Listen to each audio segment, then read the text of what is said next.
That's not what I meant to do. It's too early. There we go. Didn't even make my up in my impromptu song. Cause Trump's a creep, can't grow a beard. Oh, why the hell did we vote him in? Will it be our last sin?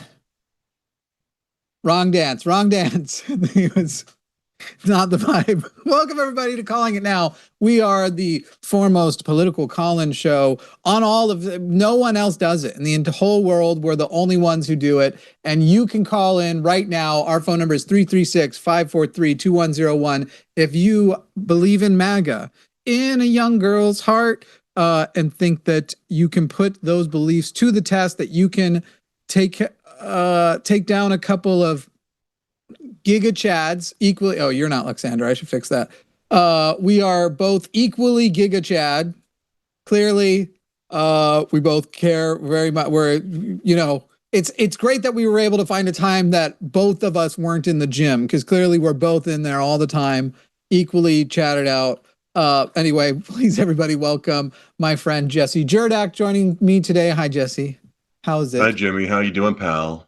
Oh, America's still pretty terrible though. So, and now I'm looking forward to somebody calling in and going, if you think America's so terrible, why don't you leave it?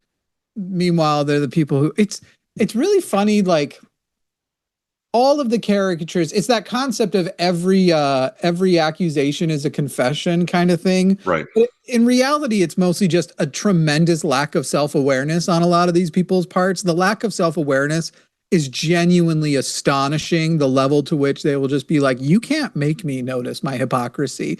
No matter what you do, I'm going to keep doing it. And I love a few of those things. I've been enjoying, especially lately, there's been a new kick because MAGA's they're so edgy because they think it's great that Donald Trump called Tim Walz the R word and how sensitive we are about words. My guys, we record our screening sessions. When people call in and they get screened, it's actually recorded. And one day, the thing is because we don't advertise that we're going to ever publish those. I won't, because I have ethics. But the compilation of people reacting to just being asked the question, for which you can turn down. The screener will not force you to answer it. Just ask the question, what are your pronouns? But then to hear the left are sensitive when the right melts down to an innocuous question because it's like you're going into somebody else's house and they are like, oh, we would prefer you don't. In this house, we like your pronouns and for you to take off your shoes. And you're sitting there, dog shit on your shoes if it's not your own actual shit. Because I don't think MAGA shits like the rest of us does. And you're just like, no, how dare you? Accommodate me. In this house, it should be my belief system, and I believe that we should have our dog shit all over the carpet. So anyway, if you are MAGA, you are a theist, you are a Christian, we are a couple of atheist leftist monsters, and we would like to debate you. Is there any particular topic you'd love to take on? I mean, I'm always a big fan of putting hypocrisy right in front of them and just watching them kind of trip around on themselves. The big one right now, I love that they're like trying to reconstruct a narrative around like what pedophilia is. It's like, no, it's a phobophilia because, our president only fucks 12-year-olds instead of, if those 12-year-olds were 11. Yeah, look, if they were 11, it would be gross, but because our president likes to fuck 12-year-old girls and probably boys too, let's really be real with ourselves. Then they're trying to be like deconstruct that narrative. It's like, oh, it's not as damaging. It's not as unforgivable. He's only fucking children 1 year outside of where it would be pedophilia. Meanwhile, if the next day it came out that there was an 11-year-old in the mix, they'd be like, well, but 30% actually of 11-year-olds have actually, they would still make it work. They would make it work some way. Well, it would be you see, she read at a 12-year-old level. Yeah, right. That sounds up their alley. I don't know. It's dumb. And then you get the actual most extreme, which I'm trying to remember who took it, but we had a caller who called in to try to be like, why shouldn't powerful people bang kids? Why should it's one of those things where there are certain topics where at a certain point, I don't know how to explain it to you. Not because you're right and I'm wrong, but because if you can't grasp certain concepts like why, whatever they're like, why should I pay for somebody else's health care? And I'm like, you really don't know the answer to that? Like, I feel like we're getting down to such a level of absolute basics, the concept of empathy and the concept of also like, if everything goes terrible for you in your life, it would be better if this system existed to make sure that your life isn't ruined because of poor circumstance.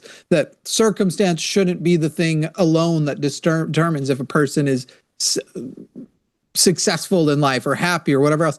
Like having to get down to, are we literally going to have to Blues Clues this fucking thing?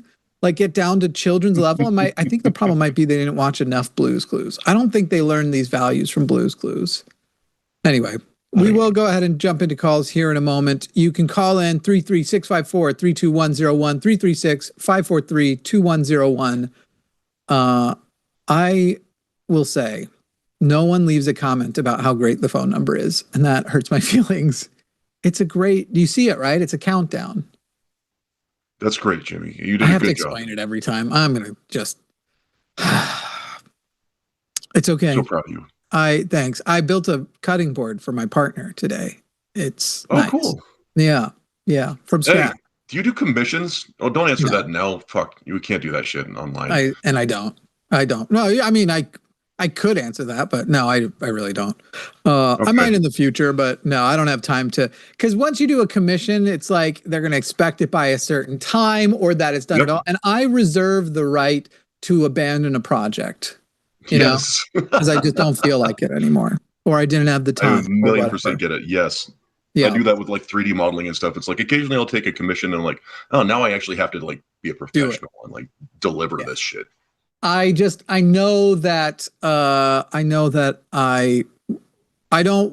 gonna let them down. And so I'm trying to just get ahead of letting people down. But anyway, we'll go ahead and get started with the show here. Let me double check if this is already, no, that isn't. So that needs updated real quick. I have help with production today, but she just finished producing the other show. So she's getting a little snacky poo. So I'll go ahead and get this name tag up and we'll get this first caller in here.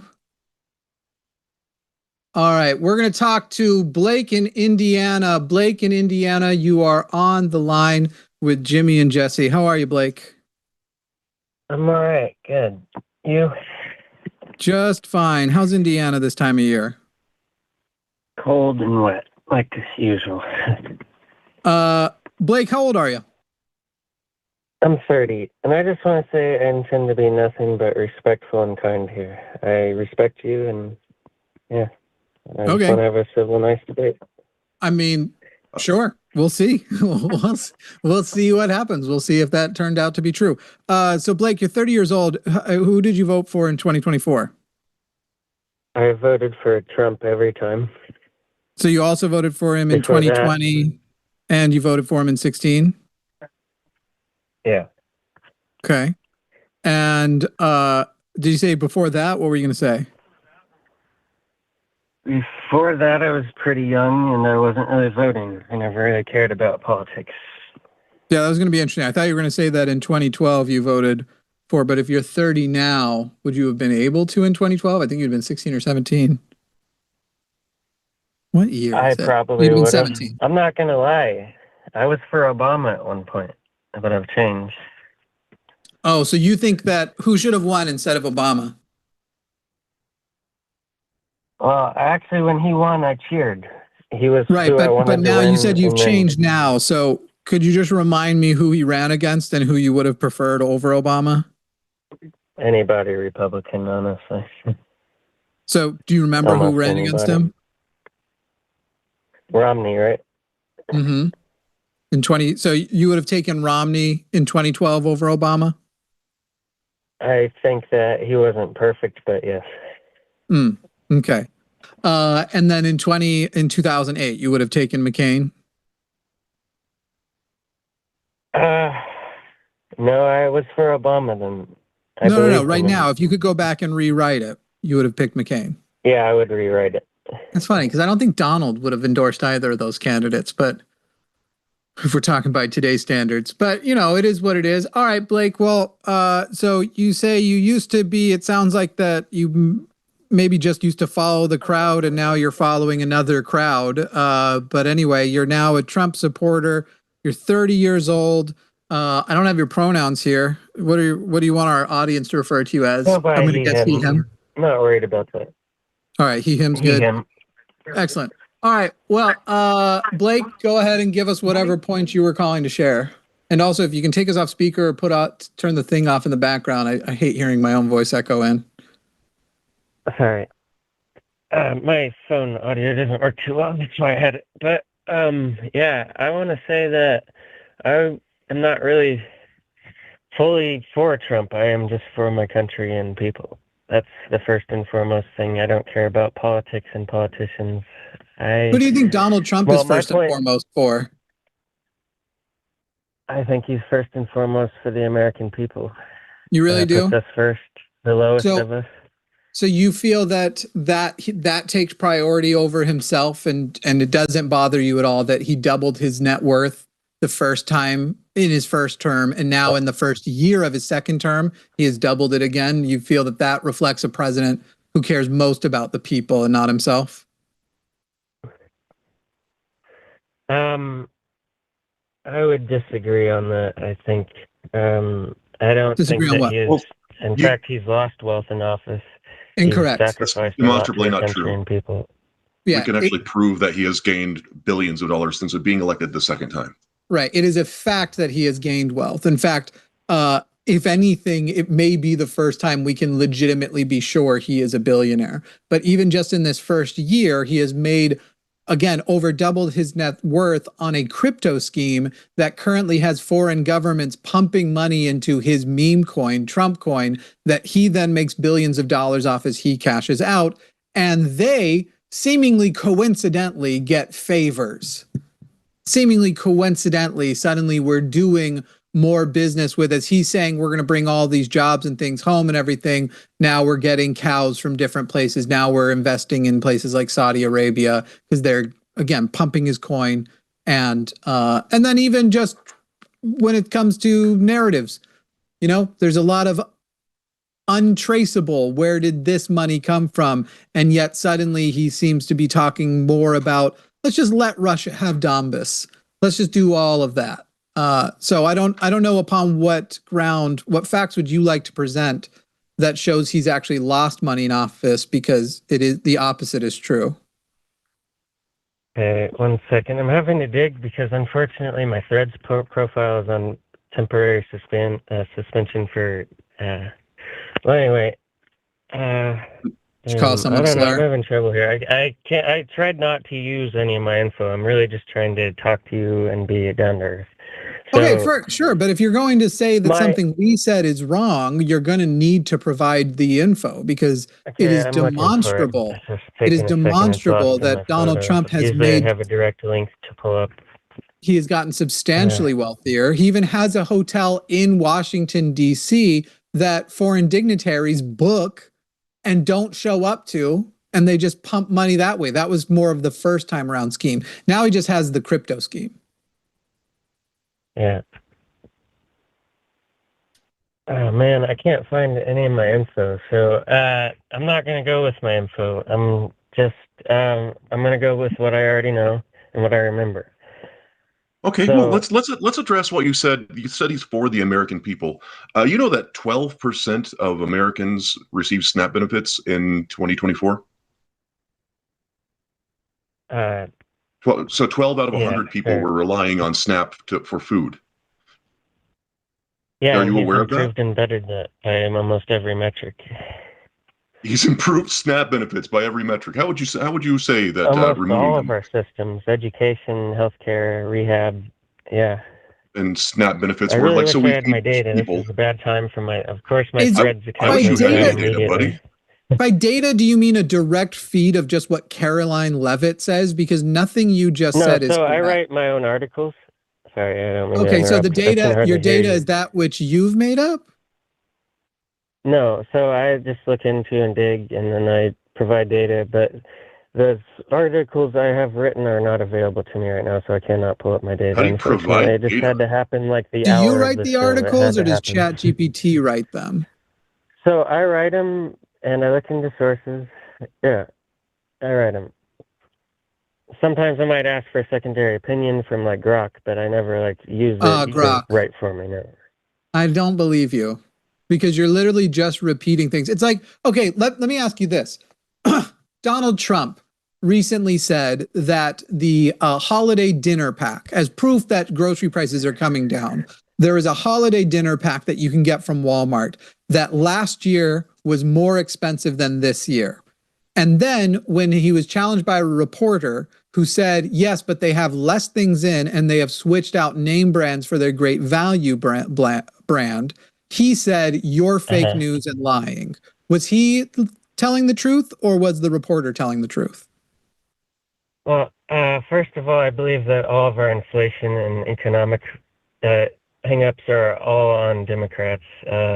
Great. So could you answer Trump my has question reversed the now? 9% peak Was spike he they telling the left truth? behind. Was he telling the truth or was the reporter telling the truth about the grocery stuff? All right, this is per BLS and USDA data. Gas is down 12% since January 25 Blake, to can you repeat my question to $2.85 per you? gallon national Blake, average. stop. Blake, can you repeat my I found some question? data, but man, I really Great, didn't Blake, want to just go by my data. can you repeat my question back to me that I've asked you to answer to prove that you're listening? Yeah, but here's the thing: I have to speak to my phone, and I can hardly hear what you're saying. So please repeat it for me. This has nothing to do with you can't hear because you responded as though. So the time if you can't hear I also have is memory when issues, you missed the question. Now, not later. So hang on, I have short-term memory loss. You're gonna have to repeat it. I can't remember. All right. Well, Blake, in that case, you're basically coming here and you are floundering and failing. And then when called out on it and asked to be able to actually back your shit up and answer questions, you're now resorting to first, my phone is too quiet and I have short-term memory loss. So at this point, what you have said, Blake, is now I'm just going to go ahead and mute you, Blake. At this point, what you have said is if this were a boxing match, I look like Jesse and you are a 9-year-old girl. What would the benefit be in proving that I can beat the shit out of you? If you're literally, it would actually be somewhat ableist to continue on if you are both having hearing problems and have short-term memory loss to the degree that you can't remember the question I just asked you, despite the fact that you were answering as though you remembered anything. So, Blake, I think we're going to move on because there isn't an upside for me. I don't get props from my side for beating the shit out of a 9-year-old girl. Blake may, I don't know, existence have mercy on your soul. Jesus fucking Christ. That's a tough one when somebody's like, here's my stance and I'm not going to use data. Right. But now I have my data, but I'm not going to participate in the conversation. And my excuse for my poor performance is I have a disability, but please, 2 disabilities, but please continue to talk to me. And like literally, what is the upside? How do I look if I beat up a 9-year-old girl? Like maybe the Paul brothers would be into it. Maybe Andrew Tate would be into it, but I don't know what audience would be serving. All right. MAGA, surely you can do better. Surely you can call in with actual information. Surely you can call in to correct the thing. Grocery prices are not improving. And anywhere you can see that some things are improving, they are not offset by the things that are getting worse. And small businesses are closing. Donald Trump is doing terrible things to anybody who isn't already a large, rich business. The tariff shit is absolutely destroying small businesses. Donald Trump is a terrible, terrible president. And if you can call in and defend that he is not, the phone number is on the screen, 336-543-2101. We're going to move on to the next caller. This is caller from South Dakota. I will let you guide me on the pronunciation of your name. How are you? I'm fine, Jimmy. My name is UJ. UJ. All right. Yeah, I had the spelling here. I just didn't want to mess it up. But we'll go, UJ, just like it's spelled.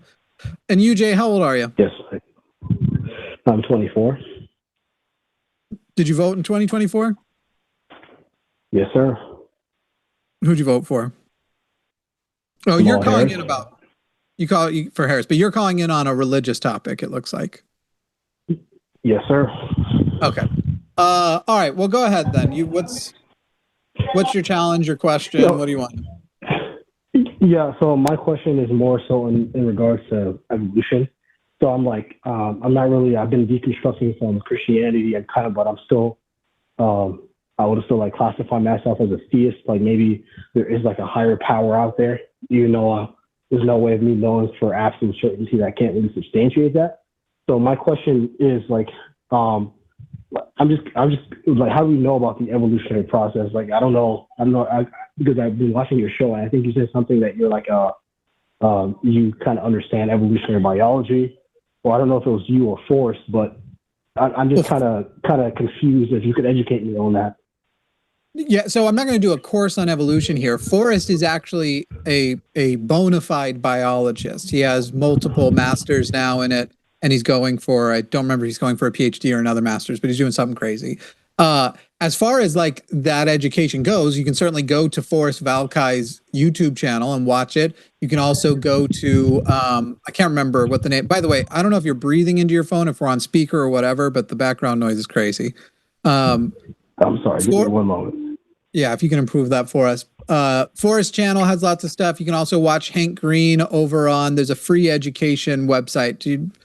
Jesse, do you happen to know what is the Hank Green's? It's like I think there's a letter K in there somewhere. I don't like Hank Green. I'm kidding. He's great. I love Hank Green. I was going to be devastated to find out. Like, don't ruin him. Tell me he's not a Zionist, please. Oh, Jesus Christ. That is my my red line. Do you mind if I jump in real quick, Jimmy? Yeah, go ahead. UJ, I like your name.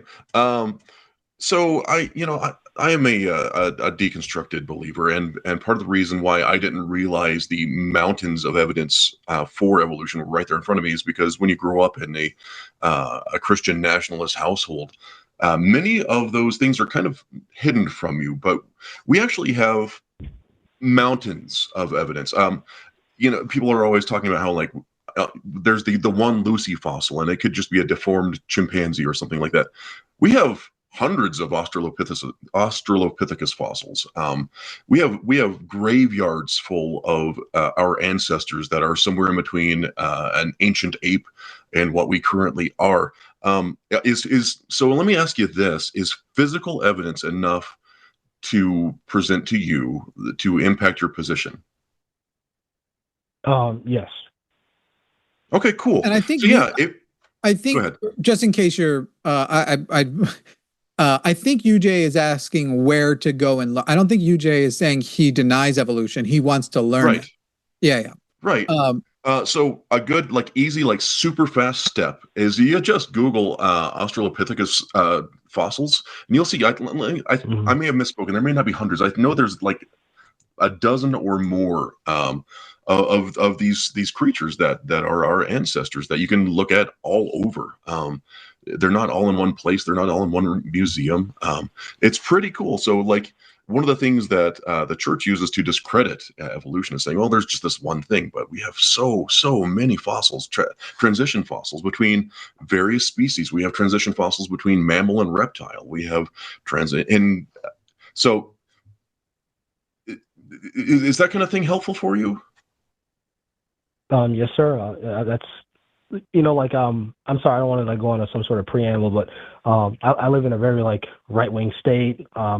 A lot of the people I'm around, such as like family and friends, are very religious and, Trump supporters and Christians. So like the deconstruction, like when I try to like show them evidence, because I'm not too familiar with it myself in regards to evolution, I kind of get dogpiled on by my family and friends, and they kind of like, I feel like they use kind of like snarky debate tactics as a way to make me feel as if I'm stupid or I'm kind of being deceived, or I don't know what I'm talking about. So, I think you guys are doing a really good job in terms of presenting it in a palatable manner that makes it easy for me to understand. Because, like I said, I'm not too familiar with the subject myself. That's why I'm calling in to kind of learn and educate myself.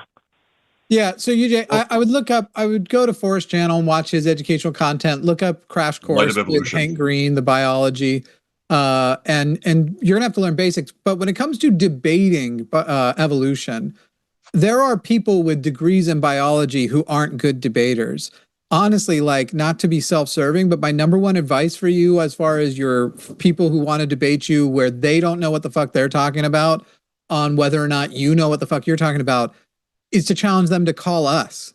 Call people who actually can debate it for a living. Let them bring their shit to us, and we will at least show you bits of how it's done. And if anybody in chat right now believes that evolution isn't true and would like to call and make those challenges, we'll gladly take those calls. Though, again, on these days, we tend to focus more on theism and politics. Now, you did say you can't know for sure that there is no God.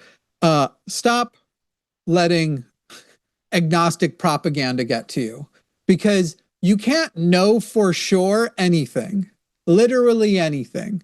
Know is basically a qualification of belief, right? And you can have the highest confidence level that something is true or not, and you can make a claim of knowing. You can technically still be incorrect about the claim, but I'm actually done with the I just don't believe. I can't say I don't know he exists. Well, here's the thing I do know. Let's talk about wizards. Why do we know wizards don't exist? Well, because we can trace back sort of the human storytelling elements historically. We can look back through history and go, this is where the myth of wizards come from. So I know wizards don't exist because I have excellent evidence that wizards are a creation of the human mind, that wizards are a thing we made up. Well, guess what? It turns out, God has a very, very similar history, and it starts with evolution, but not biological evolution, but the evolution of the God belief. Because we didn't end at monotheism, which is currently, I suppose, the more popular. Hindus still make up a big group of people, but between Islam and Christianity, monotheism is very popular and comes from Judaism, which people think is monotheistic because they don't know shit about historical Judaism. In fact, you can go to Jewish temples in the Middle East now and find that they have shrines to other gods in them.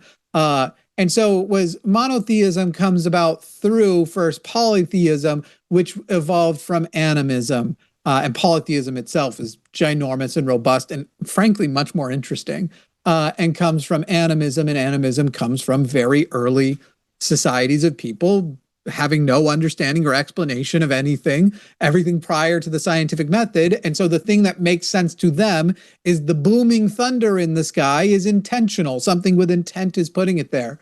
And so in as much as I can know wizards don't exist, I dare say I do know God doesn't exist, because I know gods were a creation of humans. And if you were to find a God and present it to me, I am very convinced now that that God would have none of the qualities we ascribe to it. And the fact that that God existed would be a broken clock scenario. A broken clock is right twice a day. Somehow we guessed gods because there was not only no evidence that God exists, but the evidence was to the contrary.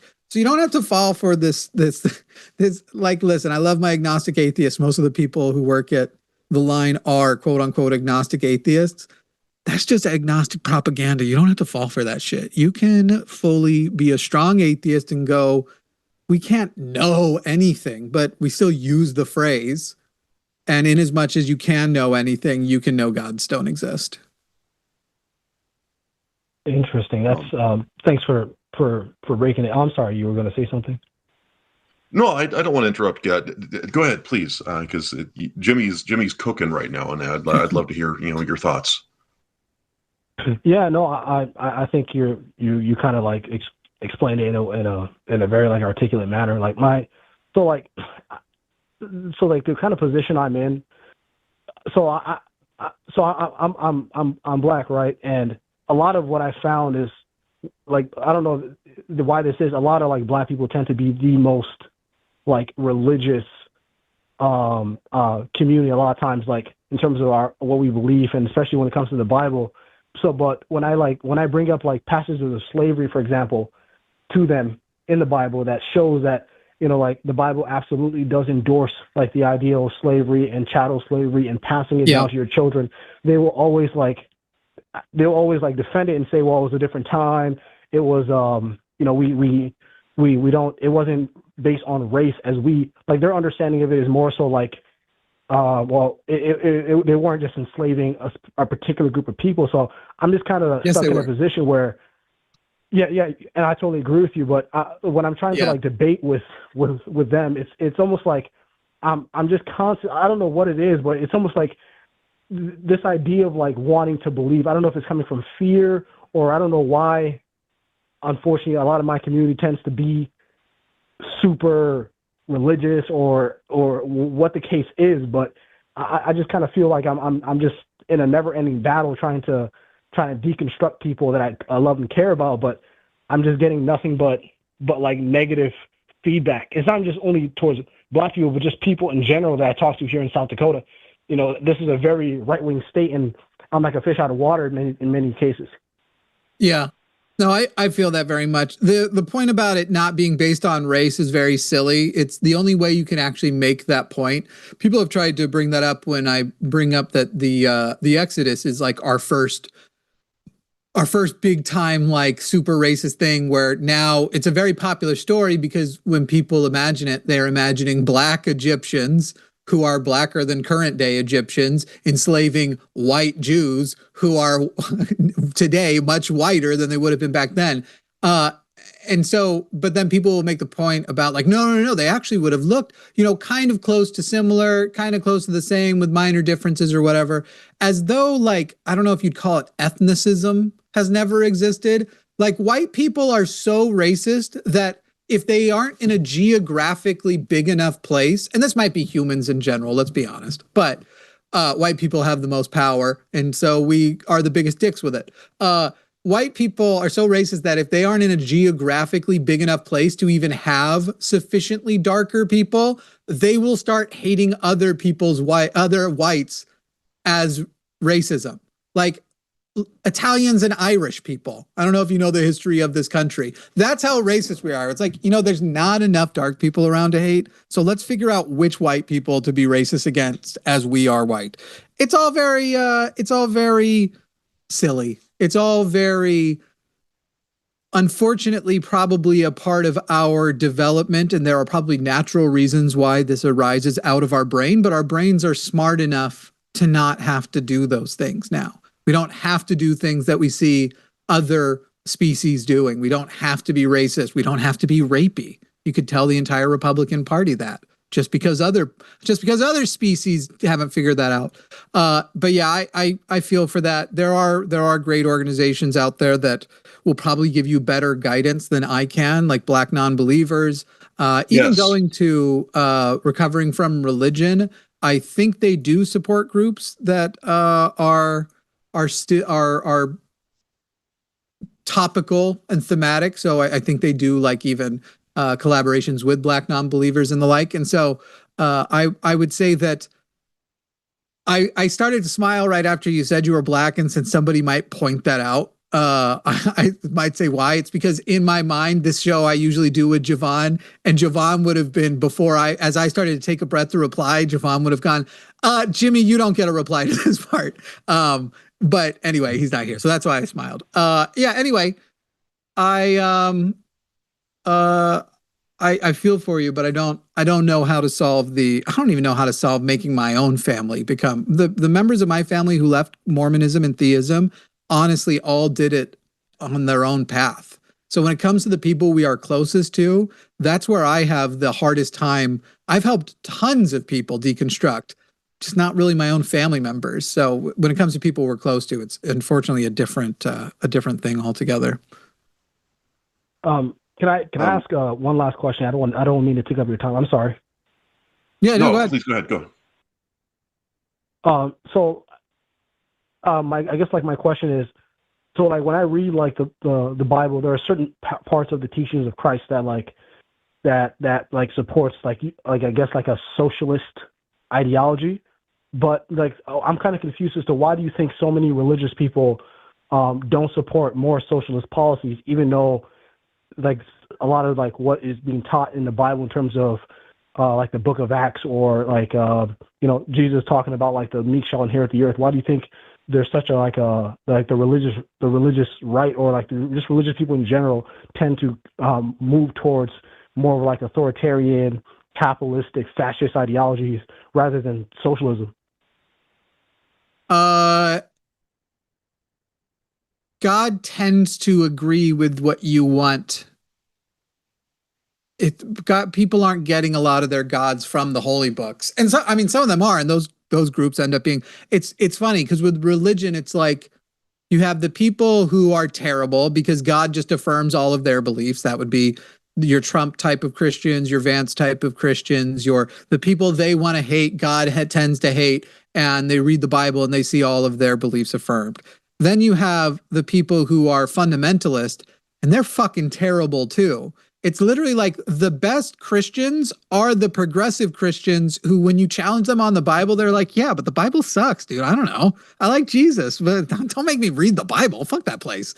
Those are like the good Christians because they are less biblical. So it's one of those things where it's like they aren't actually leading with, Jesus would say, I knew ye not, or whatever his thing. I did not know ye, or thee, or whatever he says, to Christians. Jesus would legit hang out with me and OnlyFans models if he came back. That's who he would like to hang out with. Like that's the Jesus of the actual Bible. But knowing who Jesus is and what he said and his words, they said it on the last show. The path to atheism is littered with Bibles that we actually read. So it's there. You're going to find that as well, that the people who will most loudly like quote the Bible for their silly political beliefs, especially when you then challenge them on what's in the Bible. The number of times we've had on here, I'll just say to a person like, the Bible also says take girls as sex slaves, kill their family and take the virgins as sex slaves. That's not in there. Like, you think I don't have Deuteronomy bookmarked on my favorites right now? We can go there, and Numbers, like goodness sakes. Anyway, sorry, that was a long answer to a short question. The answer is that people read their Bible for the answers they want, not to actually craft their philosophies or religious beliefs. No, you answered that. You answered my question perfectly. Thank you. Yep. Thank you, UJ. Thank you. You guys have a wonderful day, and thank you for like the work you do. I love watching your show. Great. Yeah, thanks, UJ. You're awesome, UJ. Thank you. You as well. Thank you. Bye. This next call. Great this next call. Do you see what we're queuing up? Oh yeah. This is going to get my veneer of kindness is about to crack. It might be tough, or we might just shock some people. All right, let's try this. Ruvi in Pennsylvania. Hi, Ruvi. It says here that you are a liberal. So, Ruvi, how old are you, first of all? I'm 35. And did you vote in this last election? I actually didn't. I didn't vote just because, I didn't vote in the last election because I was living in another state at the time where, electoral college kind of runs everything, and I was like, it's already guaranteed one way or another, so I didn't vote, Yeah. But, you and half of America, that if you did vote, we could have even broken out of the stupid two-party system. There's always a reason, Ruvi. All right, Ruvi, did you vote in 2020? Yeah, so basically my whole thing is like, I feel like Ruvi, wait. I have Why are we jumping past the questions? I have questions for you. Can we start there? Okay, go ahead. Did you vote in 2020? Yeah, sure. 2020, no, I didn't. Did you vote in 2016? 2016, I think Trump versus Hillary. I think so. No, I didn't vote that either. When is the last time you voted? You're 30. What did you say you are? You're 35. You're my age. So did you vote for Obama versus Romney? I lived in a state where the electoral college was already. I lived in Maryland, and basically, it's all going to go, the right way anyway. So I was like, why vote? What's the point? Have you ever voted? Yeah, I voted for like local elections, and I've also voted for, Yeah, I'm trying to think of vote for president. I think the last person I voted for, like Obama. The Obama versus, yeah, that's probably the last one. Obama versus McCain or But versus Romney? Versus Romney. Okay, but not against McCain. Okay. All right, we've got a little baseline. Right. We can work with that. All right, so you probably voted for Obama versus Romney. Now it says here that you're a liberal. But like all that just let you know that all that happened back then, it was before I kind of came to this realization anyway, you know. Great. And you're in Pennsylvania. Do you intend to vote in 2028? I intend to, yeah. You intend to vote in the midterms next year? I do. And which way are you planning to vote for the midterms in Pennsylvania next year? I don't know who's running, but basically, this is my new value system: is whoever is going to be more tough on immigration. That's my whole thing, and I'll explain why. This is my whole. Okay, that's the whole reason I called in. So basically, I have a similar viewpoint as you guys, that I really do not like. You know, the religious right in this country is like, you know, I'm not Christian. I'm not into that kind of, you know, Christian nationalism, obviously. And I see the same sort of things that you do, but see, here's the issue though, is that with Trump, right? Do I think Trump is like a good human being? No, Trump's not a good human being. You know, he's not a man of character. I'm not even going with that. The whole issue is no one else is addressing this immigration issue, which is the same situation we have. You know, we're like a couple decades behind Europe, right? And as you know, a lot of the people that, you know, are against religious right there, whatever that is, are now saying, hey, you know, we have a different opponent now, you know, because of immigration. We have Islam. So you don't like Christian nationalism, you just like nationalism is what I'm getting, correct? No. Well, I just want to live in a place. I just like freedom. You know, I like being able to do what I want. Mm-hmm. I don't like people having religious dictates on me, right? Mm-hmm. And people just don't get it, man. Like, people think that, like, they don't understand, like, what's going to happen. Like, okay, what is going to happen? Like what Richard Dawkins said. Well, just like what Richard Dawkins said. He said, you know what? We're going to live in a country where I wish it was a Christian nationalistic country, you know, because it's going to be taken over by another religion. That's basically what I'm saying. So, you know? So celebrated xenophobe Richard Dawkins, on his way out of this life, is noticing more brown people around him in Europe. If you don't have to, it doesn't mean I'm not gonna. Oh my God, Europe's getting more brown, despite the fact that the populations that are more brown still tend to have more progressive values. Well, then why are you complaining about it? Because by the way, our not all brown people are Muslim, bro. Our brown immigration in America, you're the one who said that we're going to go the way of Europe, and Europeans are worried about. First of all, when you're saying, you're literally quoting the people who are like, and Europe's not looking very European anymore, which is literally code for, oh, it's getting awful brown in here. And second, your panic is about Muslim people when we're not landlocked with a Muslim country. Red herring, our imports, I don't care about race, our cultural imports are a bunch of Christian Mexicans. Do you know how fucking Christian Mexico is? So you're sitting here going, we're going to wish we live in a Christian country. I'm fine with that. Well, open up the goddamn border then. I didn't say we should open. Okay, yo, like all I'm saying is, I don't know, like, if in some places you're right, you don't have to worry about that, because the only people that are coming in are from countries that are just culturally Christian, and they don't like impose stuff on people, and that's cool, right? Excuse me, culturally. Wait. Since when do culturally Christian? You said you would rather live in a Christian country than what's to come. Christian countries absolutely do impose themselves on people. I don't know what you mean they don't impose themselves. That's what they do. We live right now in an overextension of Christian imposition. But you're thinking that you're worried that if we can either pick the Christian imposition or a Muslim imposition, that is a fake issue. You are very much the embodiment of scratch a liberal and a fascist bleeds. I hope you know that. Yeah, whatever, man. Like, you have to let's just use facts, man. Use facts. Okay, Pick a Christian country. Just pick a random Christian country. Do you want one that is codified Christian or like is operationally Christian? Because technically England is a Christian country by constitution. Okay, yeah. Would you rather, like, yeah, then England is in that situation where, you know, the non-immigrants are becoming more like non-religious, but the immigrants are kind of taking over. Like, I mean, like, for example, where is that happening? And what's the industrial city in the middle? Starts with Birmingham. Birmingham is like 50% Muslim, man. You said they are like taking over, not that they are living there.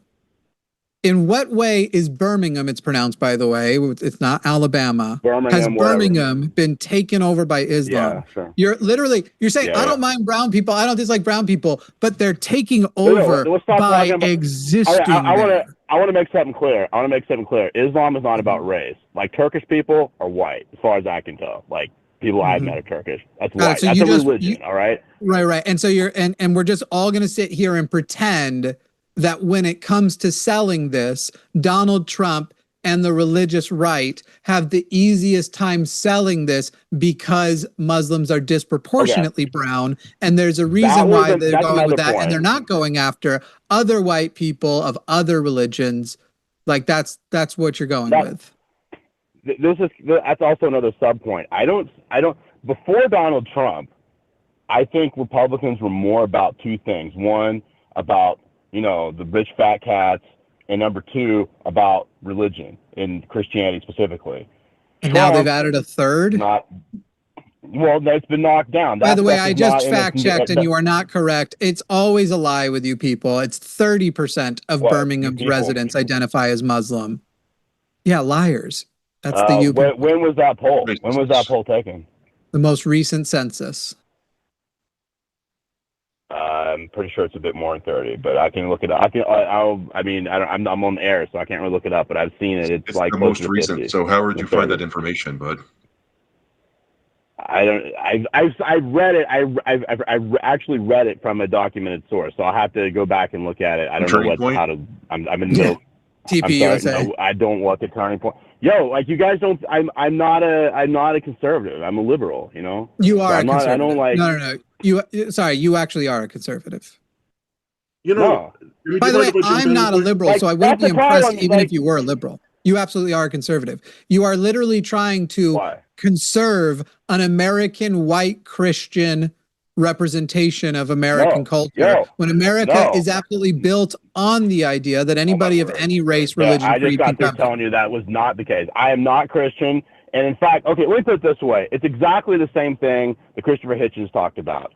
If I lived in the 1930s, 1940s, I would definitely not want to be, like, the worst thing in the world right now, the religion that's really suppressing people's freedoms was Christianity and the church. They supported you are conflating things. But you guys live in the past, bro. You guys live in the past. No one this is here 2025. Ruvi. No one here is advocating that we live in a Muslim state. No one here is advocating that people become Muslim. We are advocating against xenophobia and bigotry, and specifically an anti-constitutional religious test, because already you have basically tried to isolate down to, it's not that you're anti-immigration. You're okay with, apparently, you're allegedly now okay with Christian Mexicans coming here. You specifically want Muslims to be limited from coming here, which is literally like John Adams. One of his first things he's doing is signing a treaty assuring Muslims they are good to come here and be our ally and our trade partner. And you're also ignoring, by the way, why the... That worked out great. The next president, that worked out great with Thomas Jefferson, didn't that? You know, it worked out fine. America has been the problem in the Middle East. I love when people like you call it also who are like, Yo, I have something to say about that. Yo, who was the first person that attacked us? It was during Thomas Jefferson's presidency. We were attacked by radical Islam, right? We didn't do anything. We had never invaded any other country, and they just decided to take our ships and enslave people on our ships and take them back. And we did, and we said, hey, we don't have any history with you. Why are you doing this? And they said, well, if you're not a Muslim, you're automatically at war with Islam, and unless you want to have a treaty with us, where wait, who said that? It was one of the Barbary pirates. Interesting, pirates. So the whole Muslim world declared the Barbary pirates are controlled by the Corsairs. The whole Muslim world declared war on America, and then, by the way, Treaty of Tripoli. I didn't say that. You did. You were asking who did it? Who did it? Because the identity. Hey, look, England was Christian. Should we? And they tried to stop us from forming a union. Shall we now prohibit all Christian immigration? You're changing the subject. What the topic? No, I'm holding you to the dumb ways you're trying to defend your bigotry. Of us. You know, I just wanted to show you what happens when you try to talk over me after you lie about what I've just done. I'm holding you consistent to your standard. Now I'll unmute you. Okay, this whole section of the conversation went off this course when you said that all of the problems we have in the Middle East are because no, I said the biggest problem. Are you able to repeat anything honestly? Okay, the biggest problems. All right, the biggest. The Middle East and the Muslim people have actually a history of very both progressive civilizations as well as supporting science and everything. There's nothing inherently wrong with them. And if you present them with opportunities and the reason why you would want to live in an enlightened society, they tend to take advantage of those opportunities and enjoy living in those societies. It has gotten more radicalized in the Middle East because poverty has increased in the Middle East because we have been destroying the fucking Middle East for absolute decades now, and also showing them that we don't. How are you going to get Muslims on your side when we just go to their homes and go, these houses belong to these guys now? Yo, what I'm trying to say is the narrative that on your show has been like you start talking about Christian society, which I have problems with Christian society. I think Christian societies have problems for hundreds of years and is intolerant of all kinds of people, right? But at this particular time in history, right, I think the most insidious type of religion takes the Islamic form. And the fact that you are like whenever people come on on the show, you're always criticizing stuff that's happening in our society, which I have problems with. But then all of a sudden Islam, oh no, they're progressive and they're tolerant. Oh, excuse me, I never said Islam is progressive or tolerant. I said that when you bring Muslim people to progressive societies and enlightened societies, they tend to take advantage of those. I'm not sitting here pretending the Middle East is some bastion of progressiveness. Ruvi, you don't get to lie about what I said or am saying. I'm not saying the Middle East is some bash. I'm saying they're fucking people, and you don't get to go and do a bigoted. You don't get to come in this country if you're Muslim, because that is at the end of the day. So upon what basis, Ruvi, would you implement the limitation to immigration specifically against Muslim people? I just told you, because they're that is how would you do it? How would you do it? How would you implement it? Because right now that is anti-constitutional. No one has a right. No one has a right to immigrate to America. And yet, it is still anti-constitutional. It is anti-constitutional to have a religious test to get in America. No, I meant anti-constitutional. You can just do it based on countries. Though. Unconstitutional would mean not supported by the Constitution. Anti-constitutional would be overtly against the Constitution. Here's something I think that it's a bit naive that people don't understand. The reason why our Constitution works as a system is because we don't have people from a framework like fundamentalist Islam in America. Like, if they vote themselves into power, the Constitution doesn't matter anymore. Jesus Christ, Ruvi. So are your eyes closed? Do you know what J.D. Vance's beliefs are? Did you read Project 2025? We are the society who elected Marjorie Taylor Greene. Yeah, you're saying you don't agree with it, but you're also lying and saying we're not putting people in with radical beliefs trying to impose their systems on us. We are absolutely doing that.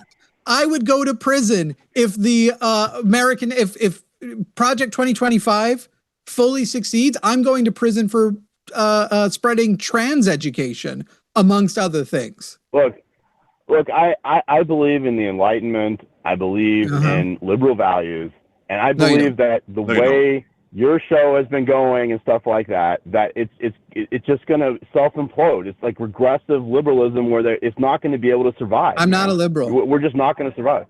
I love that you What think are you we? know my values, but you keep acting like we're both liberals, and I'm not. Yeah. What No are you, liberals man? in the house. What bro. are you? We're I'm sorry. leftist. When's the It's last time very you different. watched? Because you just said you're following our All show. right, You're giving me leftist, notes. whatever. No, you're giving me No, notes whatever. on the Fuck you. It's show, not the and same thing. I reiterate what I am time after time after time, and you're sitting here giving notes on the show. You haven't even seen the fucking show. I literally in every show make the distinction between what I am versus being a liberal.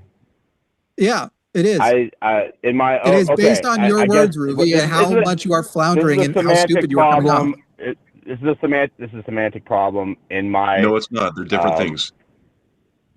Right, but it's a semantic problem that you call yourself a liberal. It's because you're definitely conservative, dude. Listen, okay, maybe I'm wrong about the nomenclature I'm using, right? But maybe from what I was, maybe, okay? But the point is what is the truth of what I'm trying to say. Leftist, liberal, everyone that's everyone that wants freedom for people in America. The semantics of what words you want to use. I understand there's different levels, and everyone wants to have their own little group. That's fine. Whatever word you want to use for that, okay? What I'm saying is that people who want to live with freedom without having people from religious systems impose values on us, I think we all agree on that, okay? Hey, let me ask you a question. Without getting into the nitty-gritty of what words. Birmingham, England. How does the violent crime rate there compare to a red Christian state like Louisiana? Well, violent crime is a different issue because I mean, now how do they compare? Violent crime. I don't know. You're very scared of these people, and you're very scared of these people, quote unquote, taking over. What is it you're afraid they're going to do? Well, those are apples and oranges. Those are two bad situations. Like one is getting, Louisiana? do I feel safe on the street?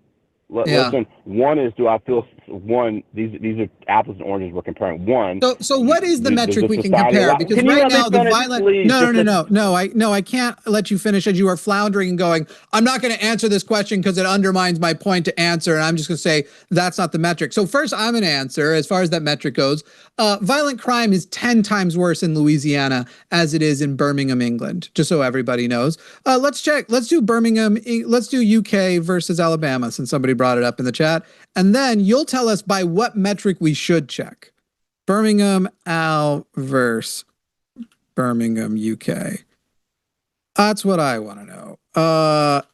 So while that's pulling up, Ruby, what metric can we check? Whether or not the societies are better or we should be more afraid of them. We should be afraid of those people. And by the way, already looked it up. Birmingham, Alabama, substantially higher levels of serious violence, especially homicides. So anyway, what is the metric we can check on? Just Muslims existing? I don't know how violent crime, Great, Ruby, I already said if we can't do violent crime, what metric should we do? Should we do sexual crime? Governments of societies that are majority Muslim. So indeed, your metric of if the society is bad or not is, does Islam exist? No. Not why that makes it bad. That's the only metric you just gave. I asked, what metric can we go by that will show Birmingham, Alabama is a better place than Birmingham, UK? And you went, what percentage of them are Muslim? And bad things in society. I'm not talking about that. I'm not talking about cancer. What is your problem with? I'm not talking about violent crime. What metric? So what metric would you like us to use, Ruvi?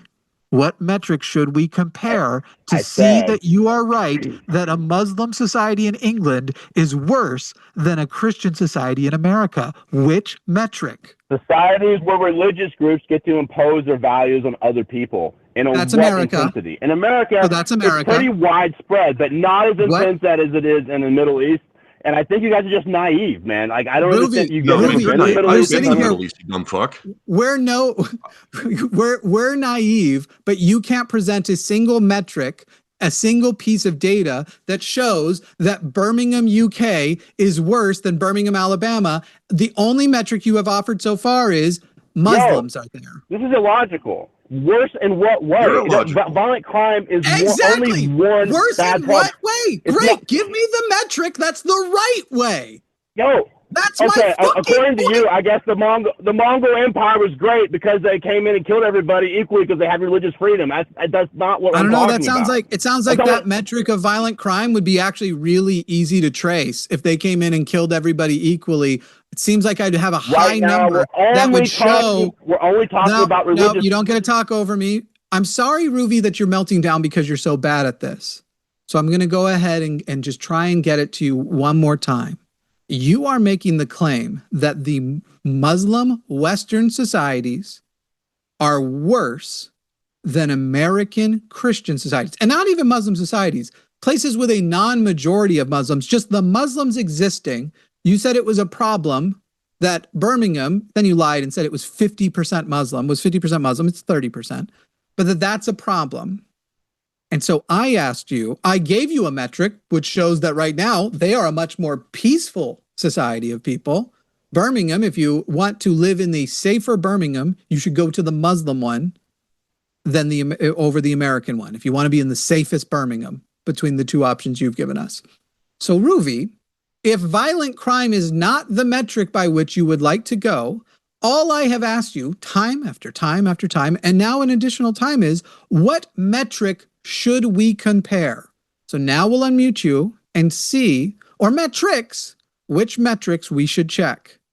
And if we agree that those are the metrics that make something bad because just Muslims existing is not one. Great. When I called into the show, I told you straight up, it wasn't about violence or thing. I said freedom. Freedom to not be harassed by other religions. Which metric shall we? It wasn't bad. All right, so I'm going to mute you again. What metric, what numbers, what information, what data can we look at to measure freedom in Birmingham, UK versus Birmingham, Alabama? If you can say things that are blasphemous to other religions. And you can do that in Birmingham, UK. Nope, absolutely not. The police will come to your door. The police will come to your door and do what? Yeah. Even if you post things online, there's not freedom of speech there.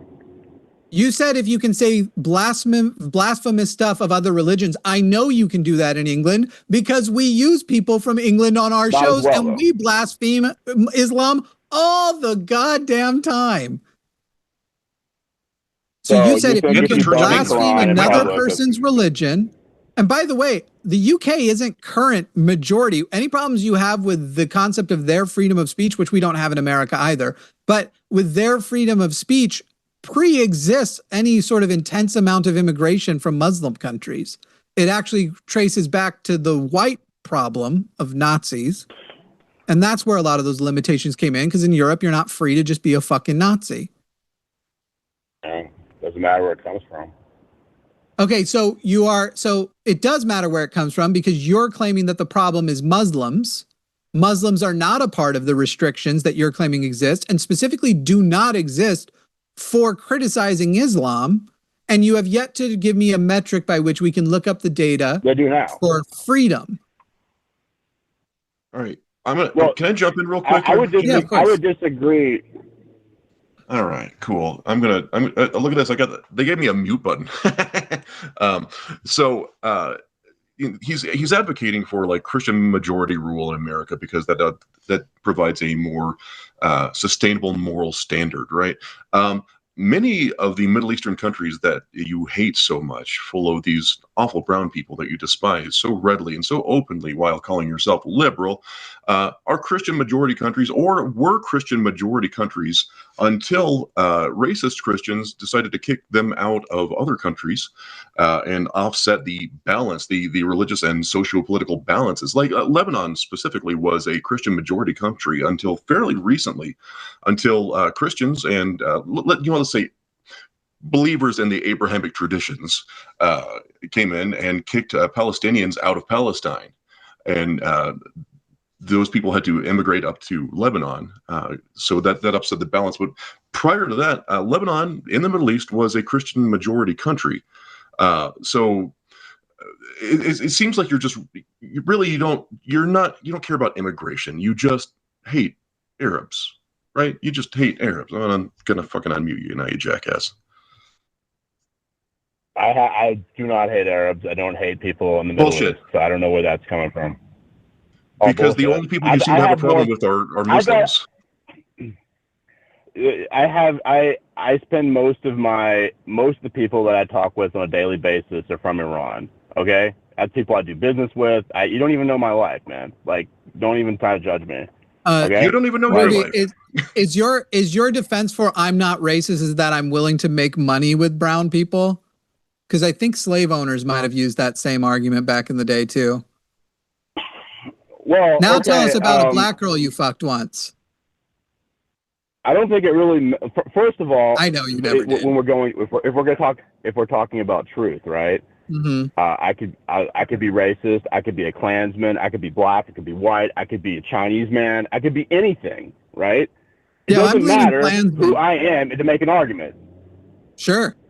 I mean, that's just logic 101. Otherwise, it's as long as your argument, if your argument is independent of you being, for example, in the Klan, it technically can exist independently. Is it often the case that people who broadcast extreme ideologies do such a thing? Adhere? No. In fact, they're very, very rare. I can think of one person offhand that is like that. Okay. But as far as people in the Middle East, I would say that that a lot of the Middle East is not a monoculture. Sure, I know. There's all kinds of people in the Middle East, all different kinds of minority religions too. But you would just ban the Muslims, right?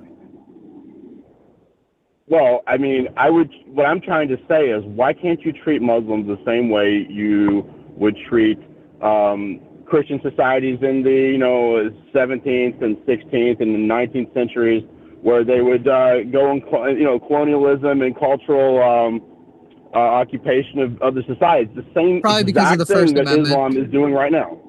Probably because of the First Amendment. So you would like to overturn the First Amendment, right? Why? Why would you assume that? Because you can't ban Muslims from immigrating. You can't have a religious test for being an American because of the First Amendment. And this has been upheld by tons of Supreme Court precedent, including when Donald Trump had to try and pretend his Muslim ban his first time around. They had to try and reword it and then later admitted he's like, and really it wasn't so bad. That's not really historically true, because prior to the last immigration act that was like in the late 60s or something, it wasn't really possible for a lot of people to immigrate from the Middle East, and it wasn't just because people violated the Constitution prior. And again, you're talking about specifically a religion test. No. So only the only Muslims that'll be allowed to come to this country are the ones willing to lie about being Muslim? No, they wouldn't be able to do that, because it's similar to what Trump's doing. They wouldn't? Why is that? By country. So you would say a Muslim majority country is not allowed to immigrate to America? No, I wouldn't say any of that. I would just. So what would you say? You're coming here with all these ideas. What is the policy or law you would put into place that doesn't violate the First Amendment? Just list countries that happen to be Muslim. Happen to be Muslim is literally a violation of the First Amendment. Do you know what the First Amendment is? But so you think that all the immigration acts to be clear, Ruvi, you do want it to be on the basis of them being Muslim, but don't say Muslim, because the spirit of the law says you can break the law as long as you don't use that term. Well, I would be okay with Muslims from how would a country get off of that list? Again, it's just racism towards Swana people. Yeah. No. Oh, yeah, sure. Islam's a race now. Okay. So it's a Swana, jackass. Yeah. I muted Ruby. You know what Hey, Swana Ruby, means? Hold on. Google Swana real quick. What's that? Oh, I told him to Google muted. Swana real quick. All right, I'll let you have his. I'm ready to move on from him. This guy is Yeah, fuck this guy, dude. a clear and obvious racist, bigoted piece of shit who's like, yeah. I'm just gonna coat all my stuff in candy. Never said Islam was a race. I said you're a racist. I never said it. I never said Islam's a race, but I did say you're a racist. No, you don't have any evidence for that. And even if I Ruby, were, it wouldn't matter because that's an ad hominem attack. Ruby, we're up to 35 minutes. Ad hominem is only a fallacy if I'm using it as the point of my argument, and I'm not. I'm now just ad homineming you after the argument for fun. All right, fine. Sorry, you can't get your dick wet. Bye. See, that was another ad hominem. You're making your dry wiener everybody else's problem. All right. Are you having fun? Love you, Jimmy. I am kind of. I mean, I've got like the cold sweats because I'm a little pissed, but yeah. Because I like to argue. Yeah. All right. A Canadian conservative. Conservative John is calling in. Go ahead, John from Canada. Okay. Hi, Jimmy Snow. How are you? Oh, I'm delightful. Just had to hear that. Okay. I heard what you said earlier about white people being racist, and how white people, if they hate if they can't find any brown people to be mad at, they'll attack each other. I like to say That's that true. I completely disagree. It's not. It's a complete disagree. No, it is. Yeah. Number two, Trump is the best president you ever had. You should be grateful to have him. And I agree with anything the last caller just said. I totally agree with him. Cool. Hey, so John, basically you're coming and going, I just want to set the field. I suck at thinking. So, all right, John, which one do you want to come with first? We have a history. By the way, I like that when you conservatives are trying to victimize yourselves, you ignore the fact that I actually said the tendency toward racism, unfortunately, is probably a human thing and has to do with our evolution, but we can outthink it. We don't have to be racist. We don't have to be ethnicist. We don't have to be xenophobic. We don't have to be bigoted. We don't have to resort to group tribalism, which ends up being the thing. What's the word people like us to use now instead of tribalism? I've forgotten it. I don't care. Anyway, you don't have to resort to those things. And I like that you're ignoring that, but I did give that example of white people that basically you find your in group and you hate everybody in your out group. And that's the history of humanity. And white people are so incentivized to be racist that when they don't have sufficient brown people around, our history is literally figuring out how to make the Scottish and the Irish fight, how to make the Italians and the Irish fight. There's a lot of blanks and the Irish, which I'm Irish, so I kind of get it a little bit. Anyway. All right, me too there, brother. So, John, I mean, you can just say you don't agree, but it is the history of our world that, unfortunately, humans are naturally, what is the word? I don't want to keep saying tribalistic. I know that's an outdated term.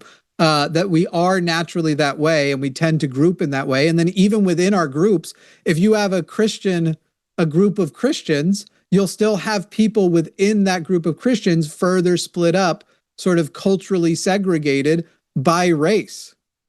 So John, what information do you have that opposes what I've just said? I totally agree with you that we are tribalistic, and I totally agree with you that we should move past I hate you, you hate me. But you have to remember, Mr. Snow, that you are white. You're basically denouncing your own ethnic group. Plus, racism is something that's related. And you can do it too. Not just to white people. A black person can be racist. John. Yes, black people can be racist, and their racism can even be significant and matter if they hold societal power over other people. And there's not a lot of areas that can happen very much. But we saw black people be racist toward Asian people in America during COVID. We saw a lot more white people doing it. And right now, societally, and as far as world power goes, white people have the most political and economic power. And not only that, they do so disproportionately at the cost of other workers. And by the way, their racism is gross, white people also aren't great to other white people. Because you also have classism on top of the rest of all that. Jimmy, this attitude you're taking is precisely what's preventing the human race from progressing. The idea of us against them. We're all in this together. You're right. If COVID taught us anything, then we're all in this together. I'm what's stopping society from progressing, because I represent a majority opinion that has a lot of power in society. You're totally right. Oh my God! John, are you white? Really hate white people, don't you? My God! No. I can't Dude, believe I'm it. white. I'm white. My girlfriend's white. What are you talking about? My co-host is white. Gay, remember?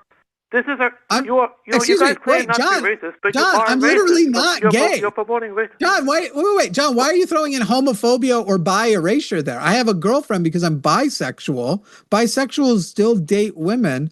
So are you not familiar with how shit works? Why was it important to you to throw in that couldn't be true? You're gay. I thought you were. Weren't you? Aren't you? I've literally never said I'm gay, except maybe as a joke, but no, I'm literally bisexual. I'm currently dating a cisgender white woman. You say queer sometimes, but that's not the same thing. That's synonymous. Well, your personal life is none of my business. But you brought it up. You acted like it was your business 2 moments ago when you thought it would help you make a point. It was a mistake. Now let's get back to the point. Okay. As far as my personal life goes, you also lied a moment ago and said I hate white people. But you're the one who's saying that white people are racist. That's saying you hate white people. And it's important that I do it. That as a member of, I cannot stand woke. As a member of the white, who cares what you can't stand, dude? People as human beings, not as. Hey, John, we absolutely should. And guess what? Most people don't see people in their out group as human beings. And so while you want to sit there and go, okay, I recognize there's a lot of racism about from white people, but I'd rather talk about the black racism that I think is a big problem. I recognize that as a member of the white race, that it is most important I call out. Shut the fuck up, John. You do not get to, John. Hey, John, you don't get to talk over me. I'm going to finish my point. I don't care if it kills you.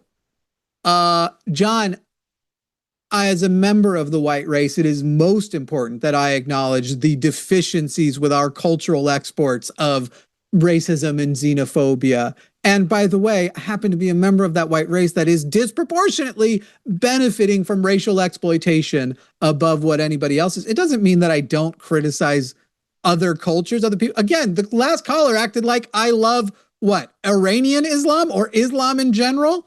When a Muslim calls in and they try to defend Islam, they get the whole goddamn lightsaber from me, guy.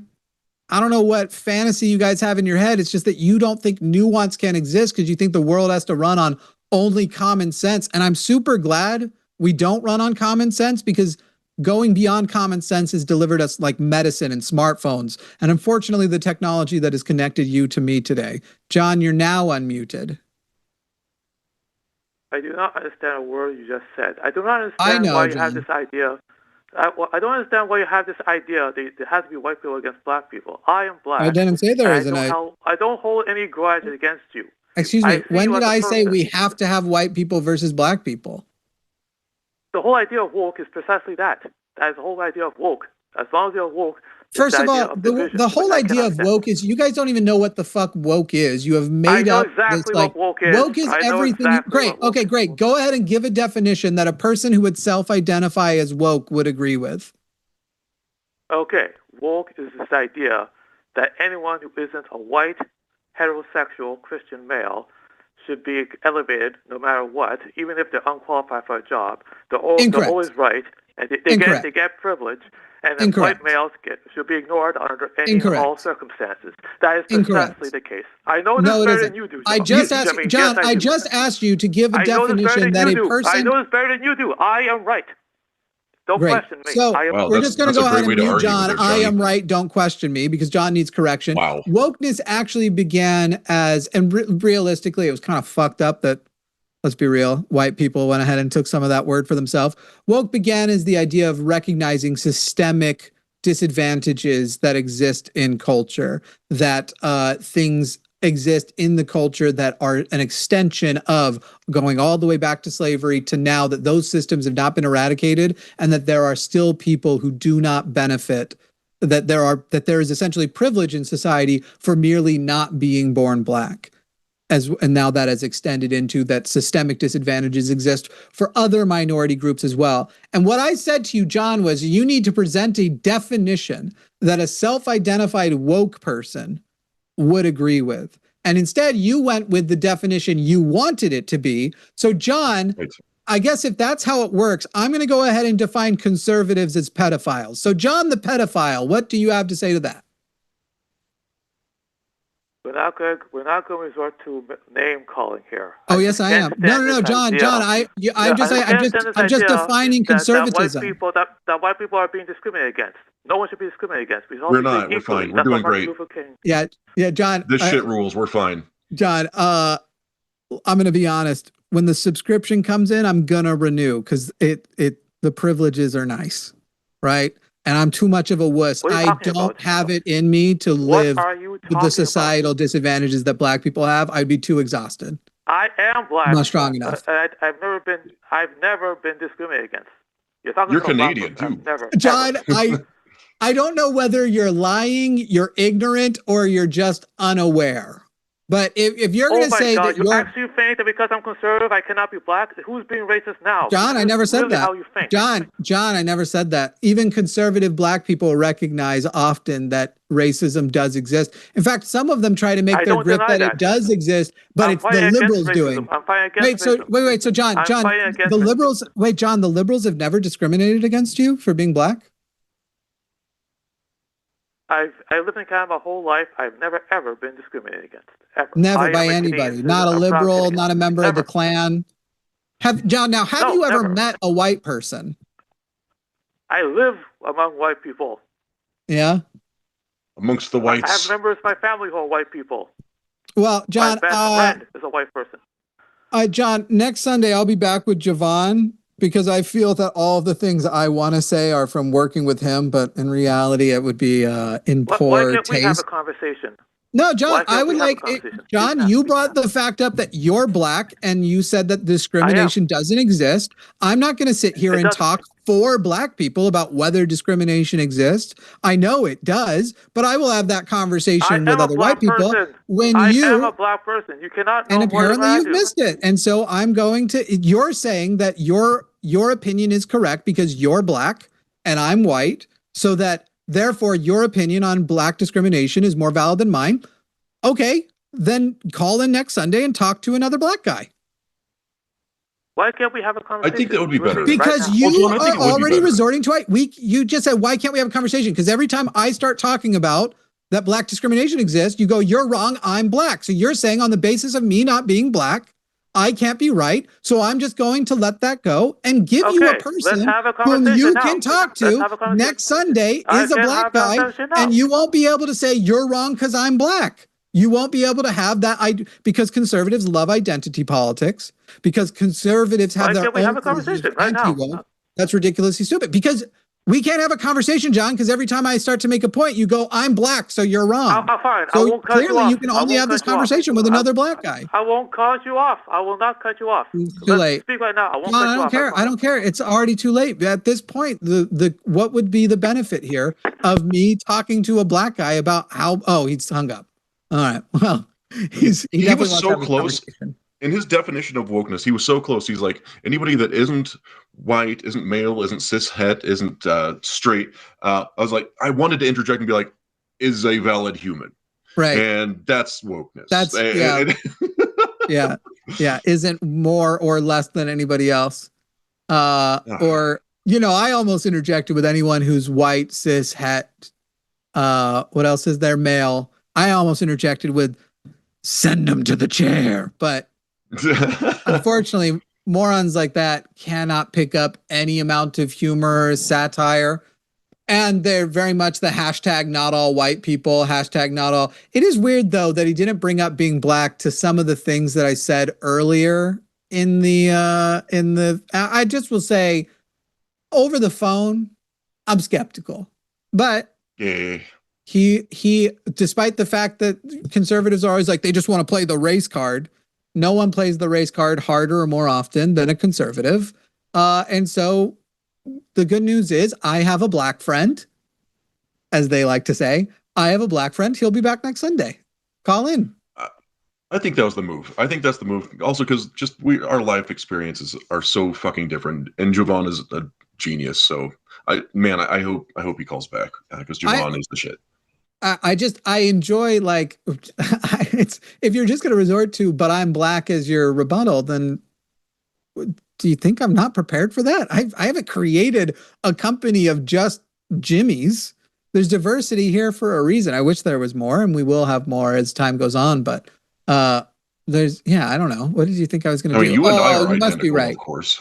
Yeah, I don't know. I feel I would. We're practically twins. I know. We would go to the same Giga Chad therapist. You have better hair, though, I feel. Did y'all see that I asked my partner to get my watch so that as I was doing my pantomime looking at my watch, there'd actually be a watch there? I was doing this. Well, I don't remember which person it was, but I kept doing this because they were just going on and on. And so I had my, hey, people, there is still time. We want some more MAGA, some more Christians, some more theists. Anybody with people who disagree with us, you can call in. We're talking to Jay. Jay in Illinois is a capitalist who believes capitalism is a good system to go forward with in the US. All right. So Jay, before we get started, I'm going to ask you some questions, but I'm also going to isolate to something because I actually, despite my leftist community, I don't care if people think capitalism was the best before. I think that's mostly like indoctrination. It's what we grew up with, all that kind of thing. And there's examples of, it raised this area out of poverty. I don't care about the before. I do care about the future. I understand why people believe that. I disagree with them. Doesn't matter much.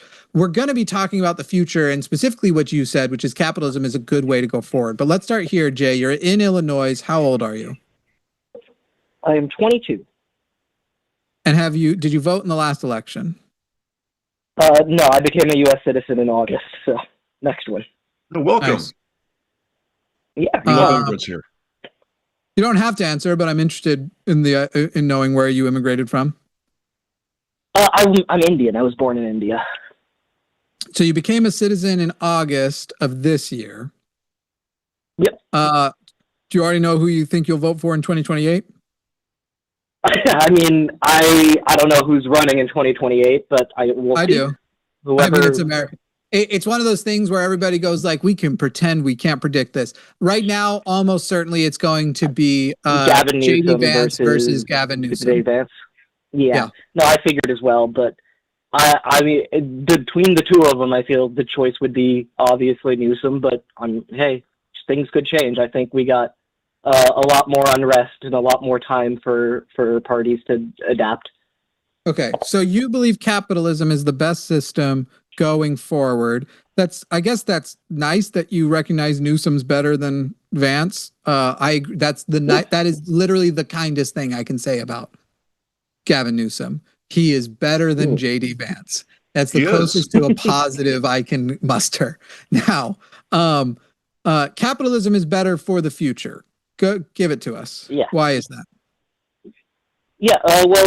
I'm not super knowledgeable about political science, so this is mostly based off intuition. So correct me where I'm wrong. But I see competition being the best for any economic problem. More competition, it doesn't cause worse outcomes for the consumer. I feel the government, under a well-run capitalist economy, should be mainly focusing on just making sure that generational wealth isn't being acquired. Just because that lowers competition, I think they should be, if it's necessary for them to be a competitor as well in an industry, if that would help the overall the consumers, that would basically. I want to see competition be implemented as fairly as possible throughout. Are you on speaker or are you on the regular phone? I'm on headphones, but I can switch to regular. Can you just phones back here the real mic quick, way far away? You're just clipping so bad that the entire chat is talking about it. Hey Jay, can I address your point a little bit, brother? Well, yeah, sorry, I just switched to. If you wanted to, I couldn't hear what you just said. That sounds better. Thank you. Jay, are you watching anything right now? No, just on the phone. Visually looking at this, or just calling in? Okay. So I am 6'8" and I am 300 pounds and I am a trained martial artist. Jimmy is a great and he's very knowledgeable. He literally knows more about everything I know about, but more. Like he's a better debater. He's more knowledgeable. He's wise, and and an incredible fraud. Now Jimmy and I get into an argument, and I decide that I'm going to shut Jimmy up in person. I can do that. Does that make Jay's me connection? Right? Fuck. Oh, hang on. We'll reconnect. Here we go. Oh yeah, get him back in there. All right, Jay, we got you back. Here's Yeah, sorry about that. Go ahead, Jeff. No, you're good, buddy. So you know, I am Jimmy's not a little guy, but I'm about 40% larger than Jimmy. And if he and I get into an argument and I decide that I'm losing this argument, but I really want to win, and I can just physically make him not able to argue with me anymore, does that make me right? No. Okay, so that is your argument for capitalism, because a lot of times, especially in capitalistic societies, you have mega corporations that can shut down smaller businesses that are making a more quality product or are serving their clientele better and more ethically. And this happens all the time. In fact, we see it constantly. We're seeing it now on TikTok. We're seeing it in other mass media formats where a larger, more stronger opponent is just shutting down a more quality service through might, through legal action, and through reach. So do you still stand by the point that capitalism just works better? I don't believe that's a point I was standing by in the first place. I've stated like competition being key, and what you're describing there is very anti-competitive practices, right? Capitalism is anti-competitive. Jay, are you familiar with like a co-op system in a potential socialist state model where the companies still exist, but they're owned, the means of production are possessed by their workers? Yeah, I am. So why would those companies not still be encouraged to compete? They would be. Why would they not? Right. So that actually is a system by which one could argue you are more encouraged to compete, because the whole it's very anti-monopoly, whereas the capitalist system we're in now and capitalism in general always, even when you have anti-monopoly process laws and stuff, it's all like you get there, and then as these companies become richer and richer, you use the democratic system to shave those things away. You remove that. Even you saying like stopping the maintaining of generational wealth is not a capitalistic principle. So I'm not positive where your capitalism starts. Maybe that's where we need to go next. Yeah, sure. Like the way I would say it is mostly just if a co-op can create a better product, it's the job of the government there to ensure a fair playing field, I would say tilted slightly in the favor of the consumer. But of course, there's going to be corruption in any situation in which wealth or money is a key part of the system. I just think strong competition laws will I would hope for competition laws that incentivize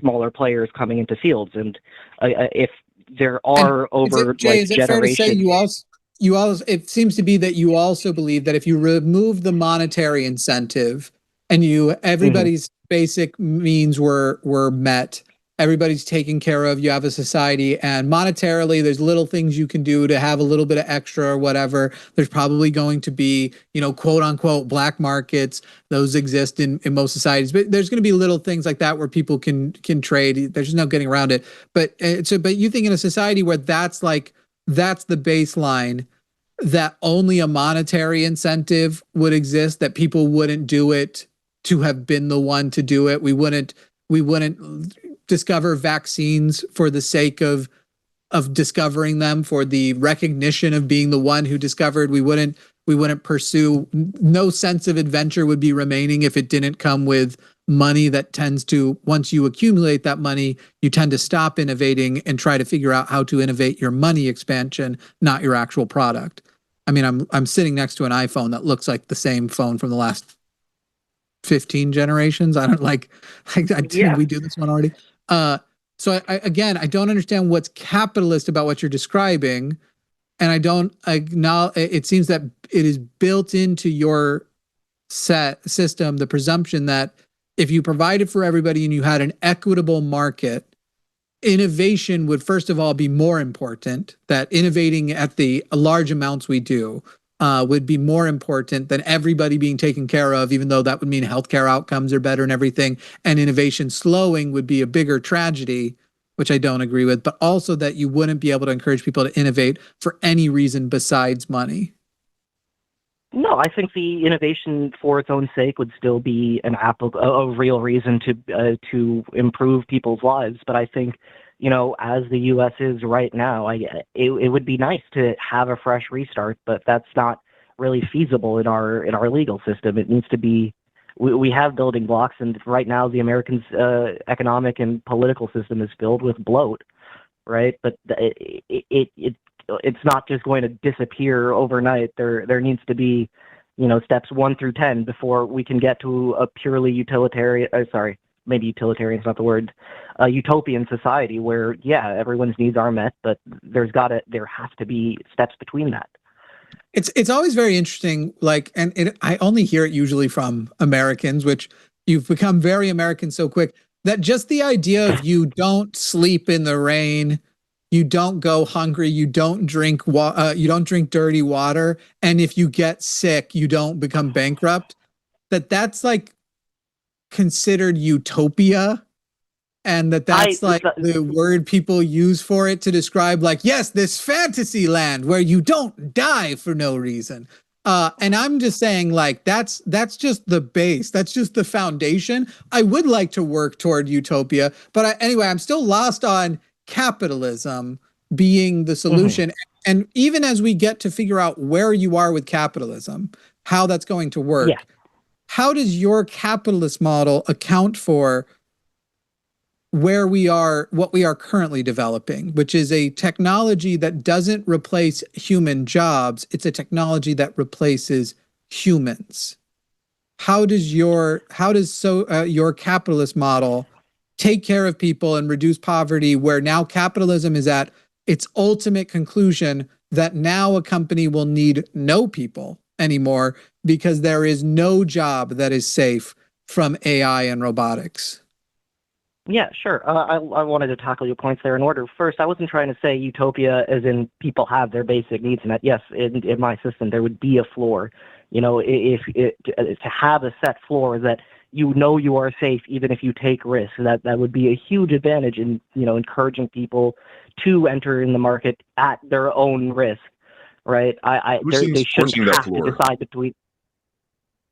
Say that one more time? Who would be enforcing that set floor? It would have to be the government. Oh, okay.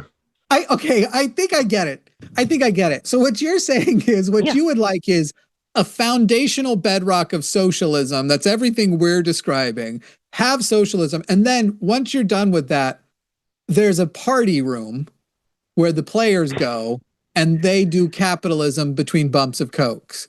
Is that what I'm getting at? Because that's this is not capitalism. What you're describing is not capitalism. Maybe crony capitalism.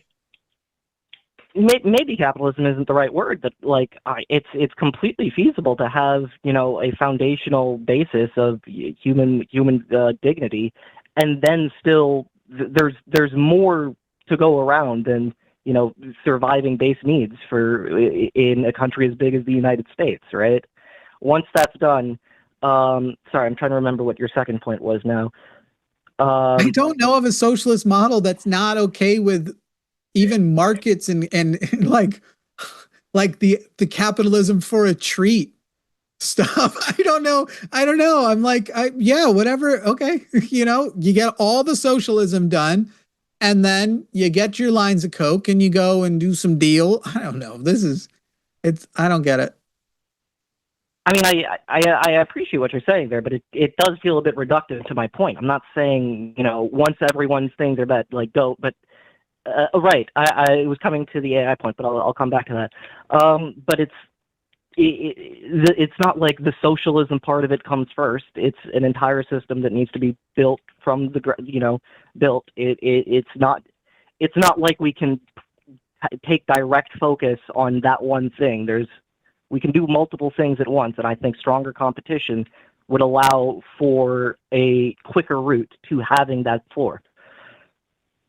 Okay, so now let's talk about, because you're talking about innovation and everything, and your model and all of this stuff is it looks like we've got a MAGA guy trying to cue in, but maybe is Jerry, you have to call in on the phone. We don't let Americans call in over the web browser.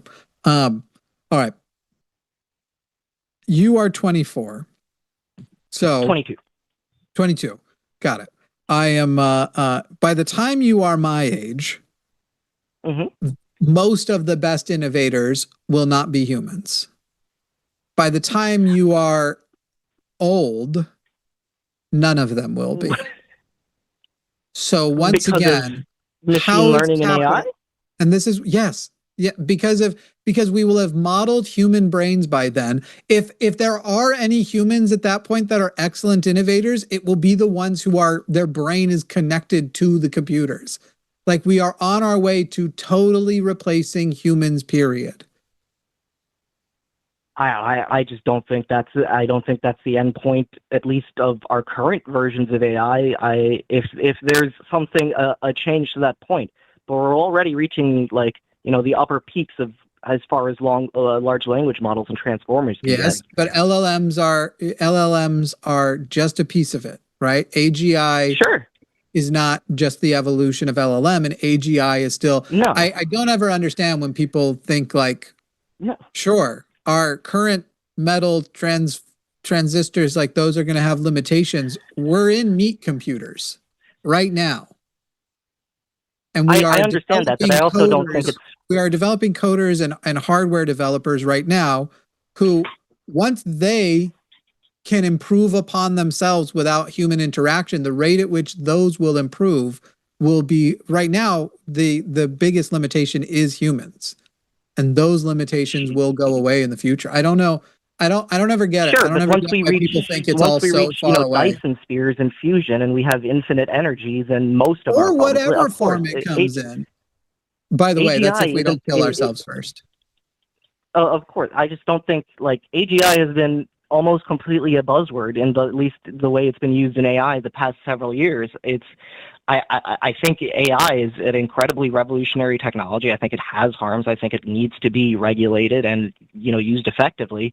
I think it'll end up being same with the internet. The internet, for every I forget the exact stat, but for every one job lost because of the internet, 3 new ones came into being. Right? No, and that's a silly way to feel, because this is a different type of innovation. We aren't innovating a replacement for a human job. We're innovating replacements for humans. Right. And it will take the complete difference is, back then it was okay, there were 30 people and now their job's being done with 2 machines, but you do need 1 guy to service, let's say, 10 of those machines. So somebody still had 1. And then these people had to go off and find a job in a new industry, the other 9 in a new industry, or 29, and do something else. But there were new budding industries.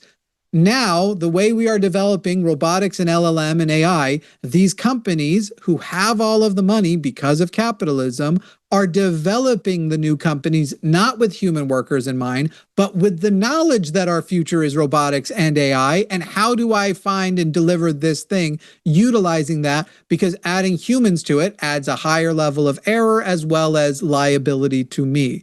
And by the way, when we're talking about, yes, it has the potential to replace 100% of people, it destroys the economy and society fails at 20%. So it's not even necessary for people to agree that it can come for 100% of human replacement. It only has to come for 20% of human replacement before we're in huge fucking trouble, unless we have switched to a system that can account for it, that has something like UBI, guaranteed housing, food, water, all that shit. If it reaches, if in this hypothetical world it reaches the 20% tipping point and then the current system fails, it would have been outcompeted by another system. I have no problem with that. I do, because if it's outcompeted by another system, we're all dead. Unless I was kind of reading chat at the same time, unless I'm misunderstanding you.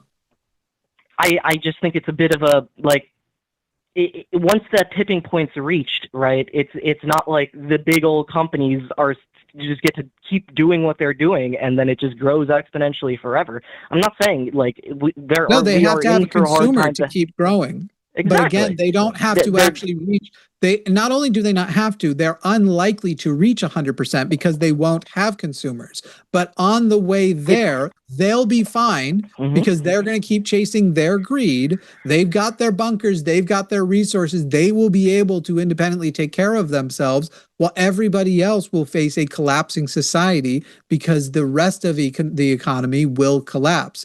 I do like, for the people who are like, it's funny because you've got, I always love when there's the contesting things, the people who are like, I work in this, or my family works in this, I'm out in LA, Jimmy is correct and it's going faster than people want. And then the other people that are like, Jimmy's an idiot, has no idea what he's talking about. Jimmy has no fundamental understanding of this thing he's talking about. And it's funny because 5 years ago, I was the one who was saying AI is coming for people and even artists are not safe. And I got so much fucking shit for that. And AI literally has been putting artists out of business first. So eat my ass. I fundamentally don't understand, but my predictions keep being correct. So I guess I'm just super lucky a lot. Anyway, go on. Definitely think like, no, yeah, sorry. I definitely think like even 5 years ago, I was researching. Ever since like GPT 1, I forget which version of 1 came out. I've been here since Transformers from the start, and this is a very visible thing you can see. But it's also my point is, if it gets to the point where, yes, there's going to be extreme hardship, that's going to come regardless. Do you mean if it continues to get there? Do you mean if it continues to get worse? Because we're already at extreme hardship. Yeah, no. If it gets worse, like I've been trying to brace myself for what I think is going to be another a global financial crash coming, and then I'm not saying these problems aren't going to come. I think in the next couple of years, there's going to be, it's much worse than what we have right now. Don't get me wrong. There's extreme hardship. I think it's going to get worse. And how will capitalism prevent that? I don't think capitalism will prevent that. I think capitalism will come out of that in a more competitive format. That isn't capitalism anymore. I'm okay with changing the word. Competition is my main. But I still have no grasp of what this concept is, because every time we get close to it, it's like you're called in to debate us. We're socialists. We're leftists. Sure. Honestly, Jesse kind of looks like a communist. Are you communist? I do. Yeah, kind of. I know it. Yeah. Capitalism. I love the idea of. I hate people so much that I don't think we can pull it off. Anyway, it's an eventuality. Yeah, me too.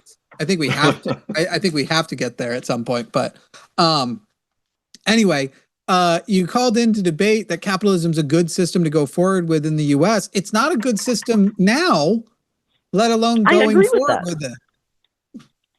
Sorry, I mentioned to this. I said this to the call screener. It might have not. I thought it was, but it's.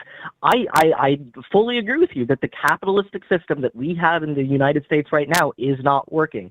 It has been. It's being held up by so many institutions refusing to let their bad choices fail.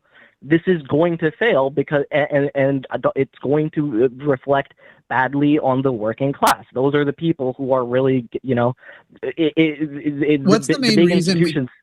What would you say is the main reason behind why these giant companies haven't been allowed to fail? Because they have engrossed themselves into the democratic process through decades and decades. Let's go one generation that has engrossed themselves. But let's say that wasn't the case. Why would we still right now? Let's say that it wasn't that they were buying the votes, because that's probably true. Realistically, if the only difference was they weren't, we still wouldn't allow them to fail, right? And why would we not allow them to? What would have to change that we would be okay allowing them to fail? I mean, what would have to change in order for them to be okay? The people in power can't also be the stakeholders. Sorry, is that the same as the first point? That's up there. That's a good point. I'll just get a roundabout to it because it seems like I'm trying to do a trick and I'm not. The reason why a lot of the giant companies can't fail, that we still couldn't, is because those same asshole giant companies are responsible for this. We don't have a safety net for all the people who are going to fucking get their shit wrecked when those companies fail. And there is that sort of, so the whole thing that you're describing is these markets, these competition and stuff that's happening up there is being undermined by the American government, preventing these companies from failing when they should have failed because they reached failure. Meanwhile, you actually couldn't in any humanistic way also just let them fail, because all of the people in that company and then the branch effect of the companies that come after are fucked, except for those CEOs who are giving themselves bonuses, the kinds that we should have. I don't believe in capital punishment, but if you take a bailout and then give yourself a multi-million-dollar bonus, maybe something. Yeah, maybe something happens with barbecue sauce. Yeah. Everything that you've said to me so far, the answer is our core system should be socialist, but we should maybe after that, if capital incentives are the only way to innovate sufficiently, because I would go with sufficient innovation. You seem to have I don't know. It seems like you think a society with higher innovation is the best society, but I'm actually fine with slowing down innovation, keeping my iPhone for the next 10 years at the same level if at the same time everybody's eating. Everybody's clothed. Yeah. My big thing here is that you've even said that the key parts of what you would like in a socialist structure can be folded into capitalism. That's a direct quote from your history. No. I said you can have a side room with fucking you can do coke lines in capitalism. Foundational, you can maybe have capitalist looking things on top of your socialism. But if the moment capitalism, something like that, tries to come and take out those foundations, since this is a fantasy world we're now talking about, not the current world, you definitely kill those people. Like you maybe by public execution. Once if you have a socialist society that is taking everybody's means are met, and then somebody starts to get institutional government power leveraging some sort of capitalist like wealth that they have accrued to try and undermine that model and take from some of those people to give back to themselves, you legit kill that guy. Sure. I just feel like the key disconnect here is one, just in that I get what you mean there. It would be, I just don't think capital punishment really works in any way that is meaningful. But my main point here is that I think you're confusing my support for capitalism with my support for the current capitalist system in the United States as it is. No, right? I think what I'm failing to grasp is where your system is capitalist. Because even a socialist foundation where you have the markets on top, I don't think you would call that a capitalist thing. I think you would, like we are right now in a capitalist. America is not a socialist country, but you can call some of the programs that we are doing socialist programs that would still exist in a socialist country. But because we are foundationally a capitalist country, you don't, you're not. Go ahead. Could you give me your definition of capitalism just so I'm a bit clearer here? I don't think I don't think that the standard definition privately owned means of production, I don't think that is outside of the realm of my definition. I think I'm using the same one. Companies are ran for profits, competitive markets. The standard definition is fine. Yeah, sure. And maybe it's me not being definitionally correct here. I again, not too knowledgeable about political science. Most of this is off intuition. But I think in a system where you have a base, you can take risk. The more competition you have, if the incentives are there, I think people are generally selfish. They're going to work in their own interests. I think the incentives should be aligned so that people acting selfishly still leads to a better outcome for the greater society. Jay, have you heard the term late stage capitalism? Have you heard that one before? I have, yes. Okay, so that's kind of where we find ourselves now, right? So the innovation of the past drove a lot of really cool industry. It really goddamn did, and we have a lot of cool things because of it. Unfortunately, unmeasured capitalism, or even heavily measured capitalism, which is kind of what we have, eventually leads to cronyism. And right now, like, lobbies own our politicians, and our laws are designed to serve mega corporations versus the individual. So I don't. Again, I think you keep circling back to maybe I don't mean capitalism, but that's what you said. Yeah, I still stand So- by that. I'll probably just have to just do more, learn more. I can maybe find a better label for it, but I think I call myself capitalist. That's what I go by. Competition is one thing. Capitalism is a different thing, and then that was my original point. And I feel like, because I said, if Jimmy and I get in an argument and I beat him up, does that make me right? That's what capitalism has led to in our country, is that not necessarily the best, but the most affluent, the strongest, the most connected is winning. It has nothing to do with quality of life. It has nothing to do with quality of product or societal integrity. It's just the strongest is winning. That's not good. It's not serving people. People have to work 3 jobs to put food on the table and happen to live somewhere. People have roommates well into their 40s now out of necessity. That's where capitalism has left us. I agree with you there. I just think the main thing that's keeping those people in power, that's not allowing anyone else to come in, that would be the main stopping point between what it is today and what I would like it to be, right? In a system in which it is checked, in which if you become too big and have monopolistic practices, if you are shutting down smaller competition, we have a division of the government that's meant to be stopping that, but just doesn't. Half the time it plays lawyers for these companies, right? I think with stronger competition laws, that a lot of these problems get solved because you can actually enter. And not only reserved, and you don't have to be born in a specific part of the country to a specific family in order to just have a chance to play the game. I think it's going to be easier to make a new socialist cake than uncook a bunch of omelets. I don't know. I don't even know that your system still makes any sense to me. I think we're going to move on to a MAGA debate here. But it seems like fine. You've got an omelet that you want to turn back into raw eggs and then change into a new dish. And I think I want a nice socialist cake.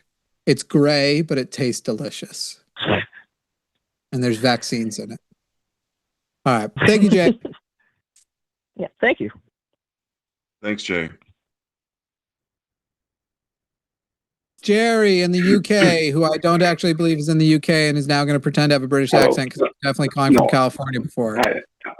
I'm not going to have a British accent. I'm not American as well. I had a VPN on before. That's why. Okay. It showed me like I'm in the US. Well, go on. Yeah. What did I say?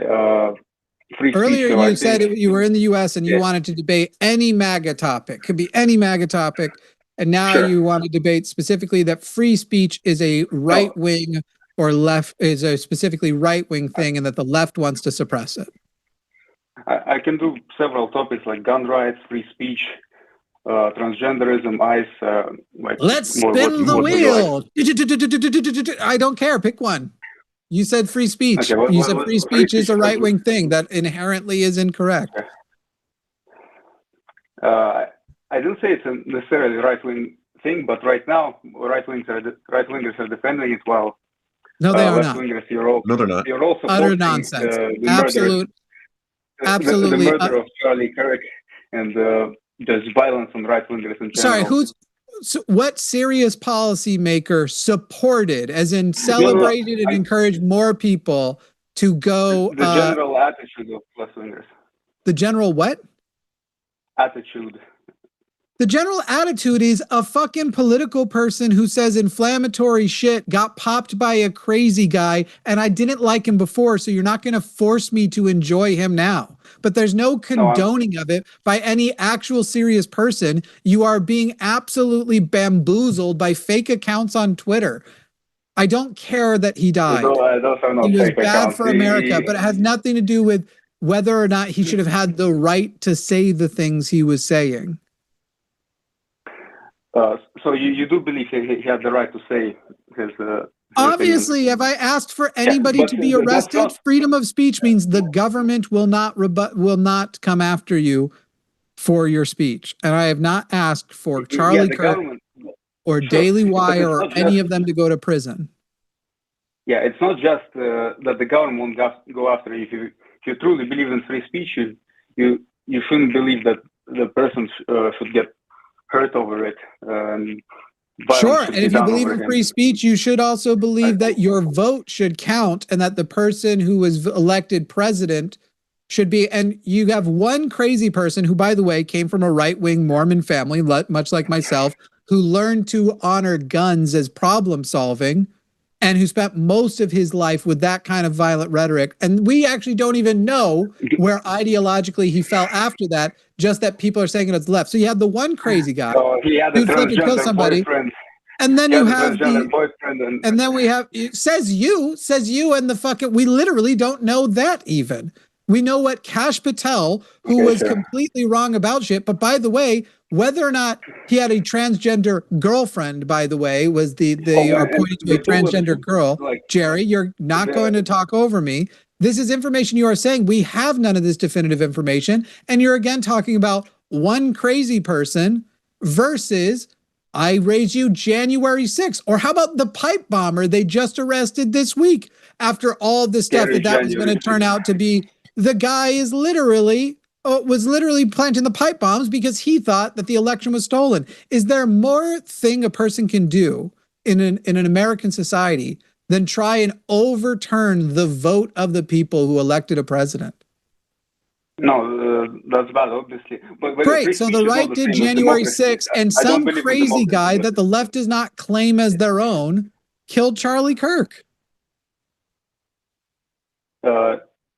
Yeah, but like what I hear, the general attitude of leftists and left-wing people, they don't like free speech. I don't care what you think you saw on Threads, and I don't even agree what you think free speech is. Mm-hmm. Me telling you to shut the fuck up because what you said is really stupid is not a violation of your free speech. I didn't say it was. Great. Well, then what are you complaining about? Because that's what online rhetoric comes down to. Even if Twitter was blocking you from saying shit, that's not even a violation of free speech. If it declares it to be a public platform, then yeah.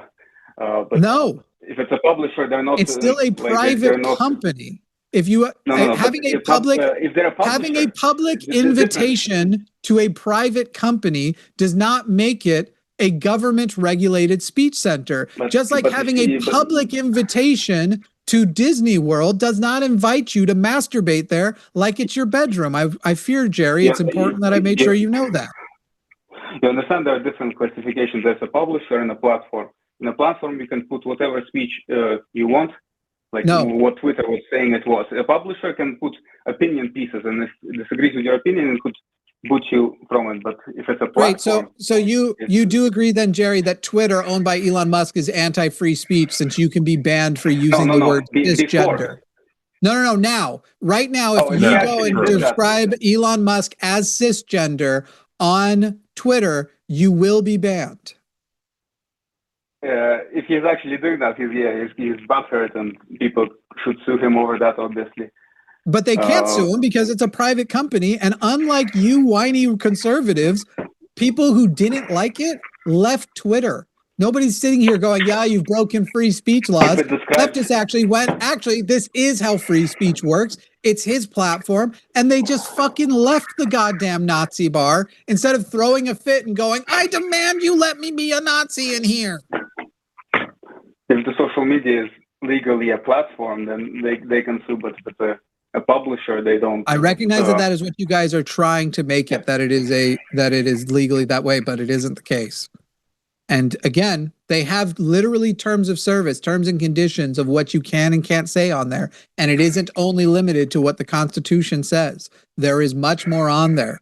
The government cannot come and get you for a tweet you make, but Twitter can absolutely delete you if they want to. Twitter doesn't even have to follow their terms of service. Elon Musk does delete accounts he just doesn't like.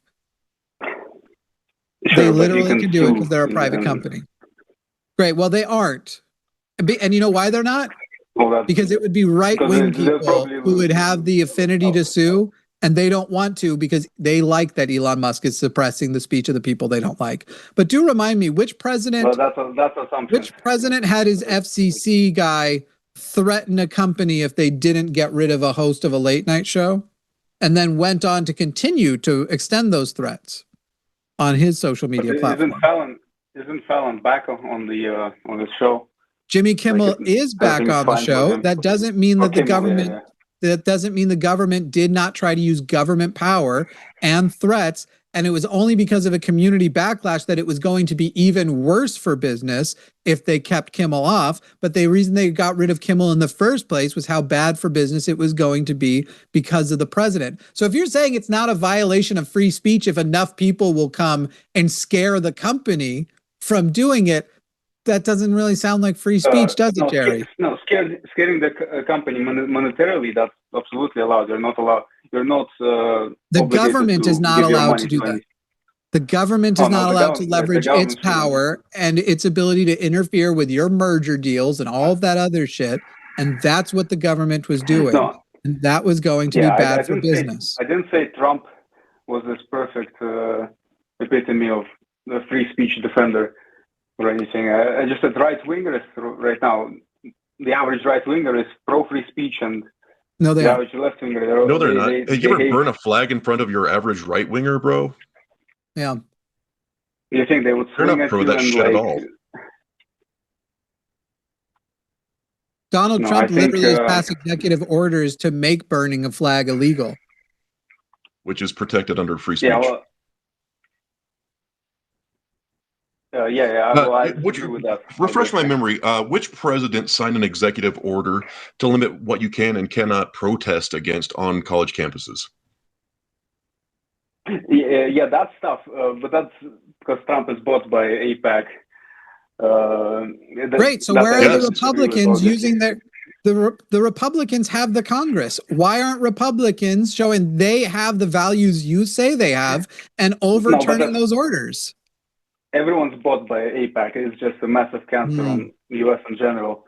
So first of all, leftists are not pro AIPAC. If you're calling liberals the left, once again, and by the way, you're in the UK, so you should understand better than to call the Democratic Party the left. And yet, I guess you don't. Leftists are not pro AIPAC. They're certainly not pro Israel.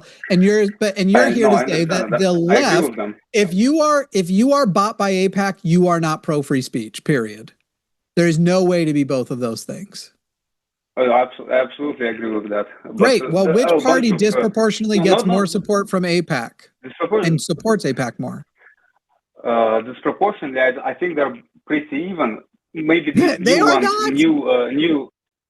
New Democrats like what's his name, Mamdani and AOC and whatever. They're not bought by AIPAC, but the majority of the old Democrats are all bought by it. Of course, they have. The majority of the old Democrats are supported by AIPAC. I said disproportionately. There is way more money going to the right, especially now, than there was to the Democrats, to the conservatives, than to the Democrats. No, I could agree with that. I specified to the lady on the call that I wasn't MAGA, but I agree with a lot of topics there. So, what is it you agree with MAGA on? Gun rights, free speech. Not maybe just so you know, most leftists are not pro-disarmament. Most leftists are for gun rights. Again, you're going Democrats and liberals because they don't have. But most leftists are not for disarming the proletariat. Reasonable gun restrictions, a lot of leftists are for, like myself. I don't think that everybody deserves to have a tank or a nuke. That's the question. Where is the line? I assume you don't think people should have access to grenade launchers, right? And so you keep pulling it down. Here's the thing. Okay, well, maybe is a wild thing to say. That's just stupid. But you keep pulling it down, and then we get to the places where it gets more complicated. Automatic weapons, weapons of war, that kind of thing. No, I'm not for that, but I'm also not for disarming the proletariat. I want to dispute that your claim that the majority of leftists don't oppose gun rights. What about these massive rallies with, I remember with David Hogg, never again banning all the guns. David Hogg is a liberal. Oh, okay. Okay, make that distinction. Okay. But Republicans' view on it is everybody should have it. And to quote Charlie Kirk, some deaths every year, unfair deaths of children and others, at the cost of the Second Amendment is worth it. And then he was one of those deaths. Yeah, it was unfortunately phrased, but what I believe the sentiment he was sharing is that dangerous freedom is better than peaceful slavery. That was hilarious. And if only the stats, if we could live in a society that, if we did live in a less exploitative society, a potential for a day where having an armed proletariat, for example, wouldn't be necessary, would be better. Because as we see out there right now, the stats in the countries with better gun control are not dying. And it's not just gun control. It's not just limiting the guns. It is the actual culture around guns. Finding out that kid was a Mormon who grew up loving guns, even if he did, I have no idea, and everybody pretending they do are lying, but even if he did hit left, it is that foundational reverence and worship of guns that puts that at the forefront. That guns are problem solvers puts it at the forefront. The idea of being open carry all the time, that we should always have guns on us, creates that attitude in that society. And we absolutely have a gun cult here that's fucking gross. It is an absolute perversion.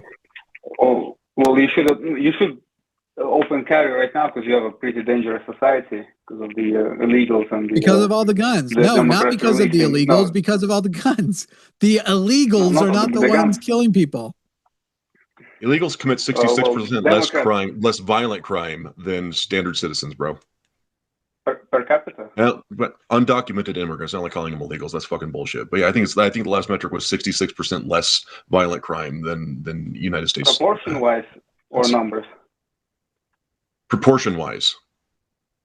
Okay. Proportion-wise, I'm sorry, like standard numbers, it's like 1%. It's way fucking lower because there's just fewer of them. But like, yeah, the ratio is that they are significantly less violent. Okay.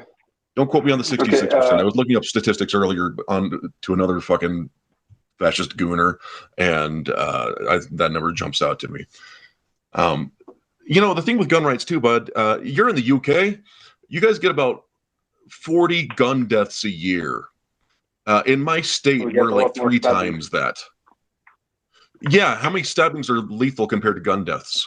That's a stupid question. To gun violence. You could still do a lot with a knife, like. Yeah, but it's way fucking harder. But not as much. I love that. But you can't do as much. So. I have in my wood shop over there things way more powerful than a knife, and I have an assault rifle. And if I ever have to go out and kill a massive number of people, I'm grabbing the assault rifle, not the chainsaw. I mean, there was a stabbing in Japan. Guy, he stabbed 2 people. Stabbed 18 people. 2 died. Right. Stabbed 18 and 2 died. Do you know what happened in Las Vegas? Yeah, in like 6 minutes, a person shot a couple hundred people, and like, what was it, 40 or 50 died? Yeah, that's horrible. He didn't have a lethal gun though. He had a machine gun. And worse. Like, this is the thing. Again, the answer to where do you draw the line is always somewhere. Do you believe everyone should have access to nukes? Nukes, no. Machine guns, tanks. Right. No. Hang on. I'm just establishing. Yeah. Do you think that everybody should have access to Moab bombs, mother of them all, the types of bombs that you can drop? They're almost like miniature nukes. No. How about rocket launchers? Yeah. Okay, so that's not everyone. That's really stupid, but we have established that there is a line, and apparently it's somewhere between Moabs and rocket launchers. Again, crazy stupid, but that's where your line is. I know. So what if you're a collector? So the question is, we said everyone should have access to rocket launchers. A decommissioned rocket launcher not capable of being turned back into a rocket launcher is not avoiding the spirit of the question to try and get some kind of dumb thing. I don't know. Whatever. Anyway, But they wrote. Can I say? We agree the line is somewhere. So the question is, where is the most defensible line? And it's definitely not knives, because knives can't do. We agree nukes is bad because of how many people you can kill. An irresponsible person can kill with a nuke. Moab, same reason. And then we get into what is the maximum number of people that a person who reasonably can kill because they need something to potentially defend themselves. And I could say, well, I need a nuke because what if I have to defend myself against 1 million people at one time? No, that's ridiculous. Putting no the shit. line over there. Right now. But what do you need a machine gun for? Like, what do you need a machine gun for? For? Legal right now. Machine guns. But you said you would give them. You said you would give people a machine gun. So what would you need it for? Why would a person need a machine gun? If you're a law-abiding citizen, you should be able to own it. If you're a law-abiding citizen, no, okay. Not who. Why? Why should a law-abiding citizen have a machine gun? What purpose would that serve? Just cause. See, and Hakeem, I think the things that can kill a massive number of people should be regulated more than just government tyranny. If your government can kill you with a drone from a mile away, you think shooting at the sky with a fucking machine gun is going to do jack shit about that? If enough people, if hundreds of tens of millions of people have assault rifles, or not assault rifles, machine guns, the government's going to think twice before starting a war with. Some of them love the government. Some of them love what the fucking government's doing. So let's just arm the guys that agree with the government. If tens of millions of people have nukes, they're going to think twice. No, it's not the same thing. Obviously, you why isn't it? No, why isn't it? Why isn't it the same thing? What makes it so much different? What makes self-defense with a machine gun? When I was saying machine gun, I was joking a bit. Right now, I'm pretty satisfied with having semi-auto rifles for home defense. And with no real regulation. Right now, you have to go in and get a license, prove that you can operate a vehicle, that you can pass a background check of something. Like you don't even, in a lot of cases for guns, have to pass background checks. You want people to have access to guns. No, absolutely not. Your right to self-defense is more than your right to be able to participate in our economy. You literally, without transportation. Public transport doesn't exist in most of America, only in cities. How are farmers getting to the city with public transport? Well, I don't know your situation in the U.S., but in Europe it's a lot better. Quit talking about it. Goddamn. In Europe is tiny. U.S. is very large, and our people are spread out, and our public transit system also isn't good. It's not a very dignified system in a lot of places, and it's also not paid for by the government. It is literally you have to pay to be there. By the way, we even regulate. By the way, you also have to get a pass to use certain public transit here. In a way, you almost have to get a public transit license, and they're keeping track of who's on public transit, and they're banning who's allowed back on public transit if they show that they're irresponsible on public transit. Not because they went to prison, just because they were irresponsible and broke the rules. Even public transit is more regulated than guns in America. But that's a better thing. At least you have the right to. You're able to defend yourself. Somebody comes into your house, you'd rather have a gun to defend yourself, your property, or. I'd rather him not have a gun. You know. Hey Ulrich, I have a quick question for you. But again, I'm not defending disarmament. It's funny how you're getting all the way back to because your script only abides what you're prepared for. I haven't defended disarmament. I've said no machine guns. It's a turn of phrase. I'm saying that machine guns is a crazy place to not also have under your line. And that when it comes to more advanced weaponry, as far as there's probably, if somebody wants a regular ass 22 pump action rifle, I give a fuck. If somebody wants with limitations, because obviously like, here's everything I can do with a 22 that'll basically make it a machine gun. Yes, there are pump action rifles, not just shotguns, dude. Yeah. Don't argue with me. I'm fucking American. We know about this shit. I'm not American. I really admire your culture there, though. So having the ability, having something that says you have to prove you can store a gun safely, that other people don't have access to it, that you know how to use it, that you know how to maintain it, the same way that you have to do with like having a vehicle for anything more advanced is not a fucking crazy system have into place. And by the way, most Americans agree with most of those regulations, and yet because you have a problem when AIPAC does things against the American people's will because of all these bot people, but apparently you're fine with it when it's the NRA and they're doing what you would like. So the fact that you're in the 10% that is now being tyrannical to the 90%, that's cool with you because it lines up with what you like. But aren't most shootings and gun deaths done with illegal guns, not legally owned guns? No, in fact, the one in Las Vegas, the gun wasn't illegal. The mass fucking shooting in Las Vegas, the gun wasn't illegal. He had a bump stock, which at the time wasn't against any laws. They outlawed them after the fact. So he had perfectly legal fucking hardware, and he committed a mass murder. Yeah, that's horrible. That it's one case. The majority is. There's lots of cases. No, it's not the majority. Most gun deaths come from, if you mean that person wasn't legally possessing them, they still originated, and the storage thing, for example, would have stopped a lot of school shootings. If you have to store your guns and it is illegal for your children to have access to them, that they have to be locked up and the like, and the kid can't know where that shit is, that actually would have prevented a lot of school shootings. I don't know where you're getting that. What do you mean by illegal guns, though? Yes, if a child is killing somebody with their father's gun, technically that is possessing a gun illegally, but it's still their father's gun that was obtained legally. The origin of it is legal, and how poorly that gun was maintained and kept safe was still legal. Are you going to respond to my NRA point, though, by the way? Can you repeat your point?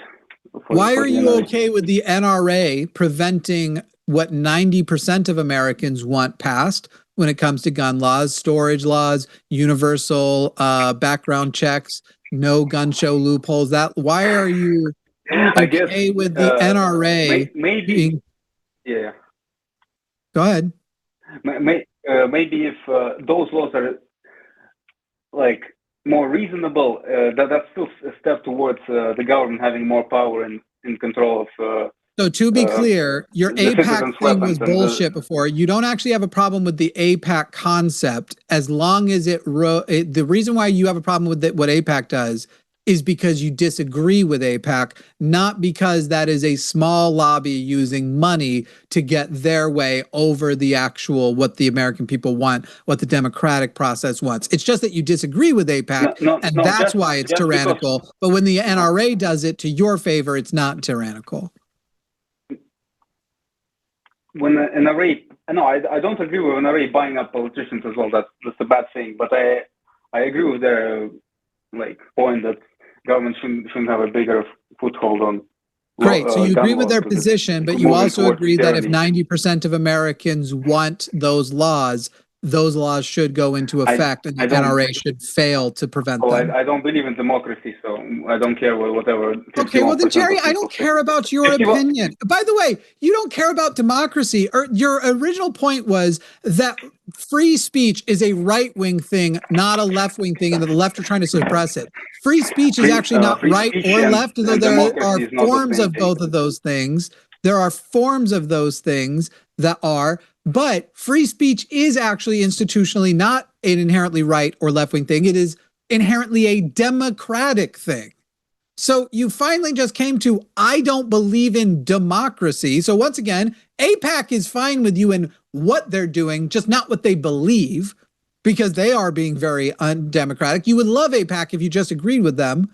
Nothing is bad about how they're doing it, just what the beliefs are behind them. I have no desire to talk to you, Jerry, if at the end of the day, we're arguing about what policies should or shouldn't be, and you here, the person trying to defend MAGA gun control, has finally just conceded you don't care about democracy, then I don't care about your opinion. Goodbye. Who the fuck? Why the fuck would I talk to somebody who doesn't care about you? If you don't care about democracy, that leaves the alternative. Honestly, like I think the pushback against AIPAC from him had little to do with like what AIPAC is actually doing and the way that they're doing it. It's just struck me as anti-Semitism. I think it might have been a Jew thing. Yeah, that's the vibe I got, which is gross, man. Like, you know me, you've seen my threads. I'm AIPAC's #1 biggest motherfucking hater, but I don't fuck with anti-Semites. Hakeem from North Carolina, you are on the line with Jimmy and Jesse. Hakeem, do you care about democracy? Yes. Do you believe America is a democracy? The republic, but yes. What is the difference between a democracy and a republic? What is the difference between a democracy and a republic? Well, I was just listening in, and I'm sorry, just a burning question. Voting. No IDs? What is the difference? That's our most secret right. Hey, Hakeem. Let me show you how burning question, Jimmy, on my right. And when are you going to answer my question? I get that you have a thing that you're coming in, and I already know who you are. You're coming in and you really have a script that you're hoping you can follow, but you're on my show, bitch. So Hakeem. Well, that's not a debate, Jimmy. Be nice. Come on, slow down. I asked a question. Hakeem, wondering your stance on voting. All right. So now we have to mute. We're going to find out if you were listening. And Hakeem, you don't get to tell me to be nice. I've seen you on threads. You're not a nice person. Do you think the audience is going to be like, oh, I'm sympathetic because he says he's not being nice? So when I unmute, you're going to need to go ahead and repeat to me what my question to you was. Am I unmuted? Yes, you are. Oh, well, I mean, don't understand why you have to mute in a debate. Great. What was my question is about to you, voting. Great. I asked you a question. Do you believe that voter ID should be established? I will be all answering of the controls and restraint. Wait, let me just finish my question.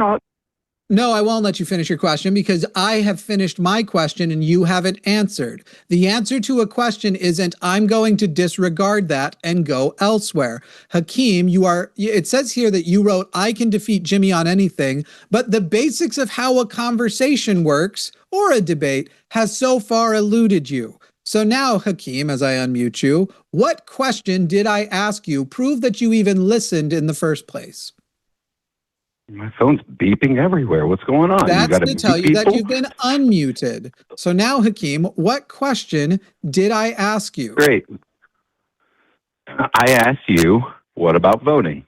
What question did I ask you? You asked me if I believe in democracy. I said I believe in democracy. I asked you a question after that, and instead of answering it, you asked a different, unrelated question completely. I said I believe in democracy and asked if you believe voter ID should be required. What was per my the conversation question to from you? the previous gentleman. What was my question if I believe to you? in democracy. No, it wasn't. What question did I ask immediately after that, Hakeem?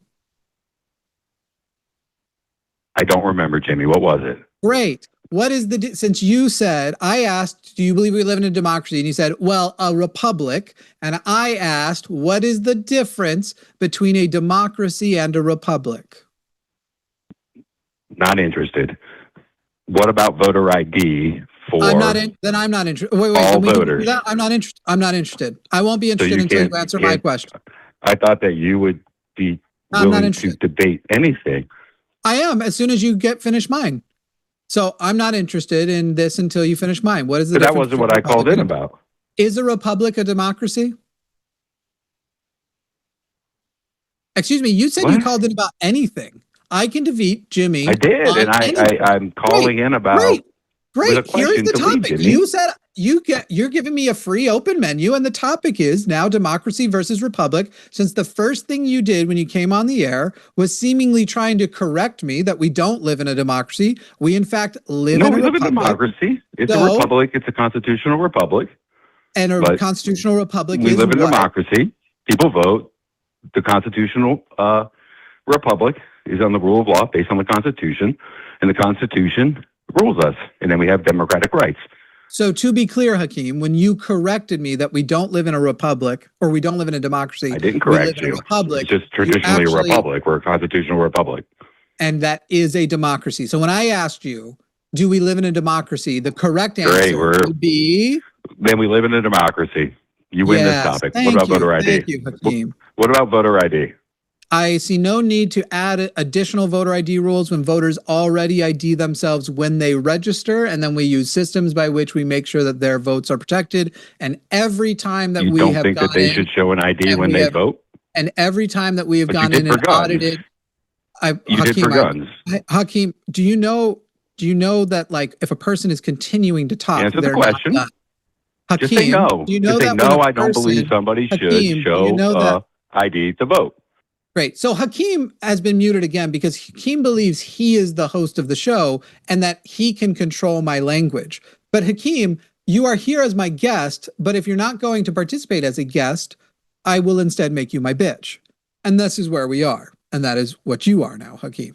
So Hakeem, I do not find that it is necessary to add a layer of IDing when a person is at the poll place, since a person registers for a specific poll place. And by the way, voting is now done a lot by mail, which has been already proven to be very safe by multiple audits. How does one show an ID when they are mailing in their vote?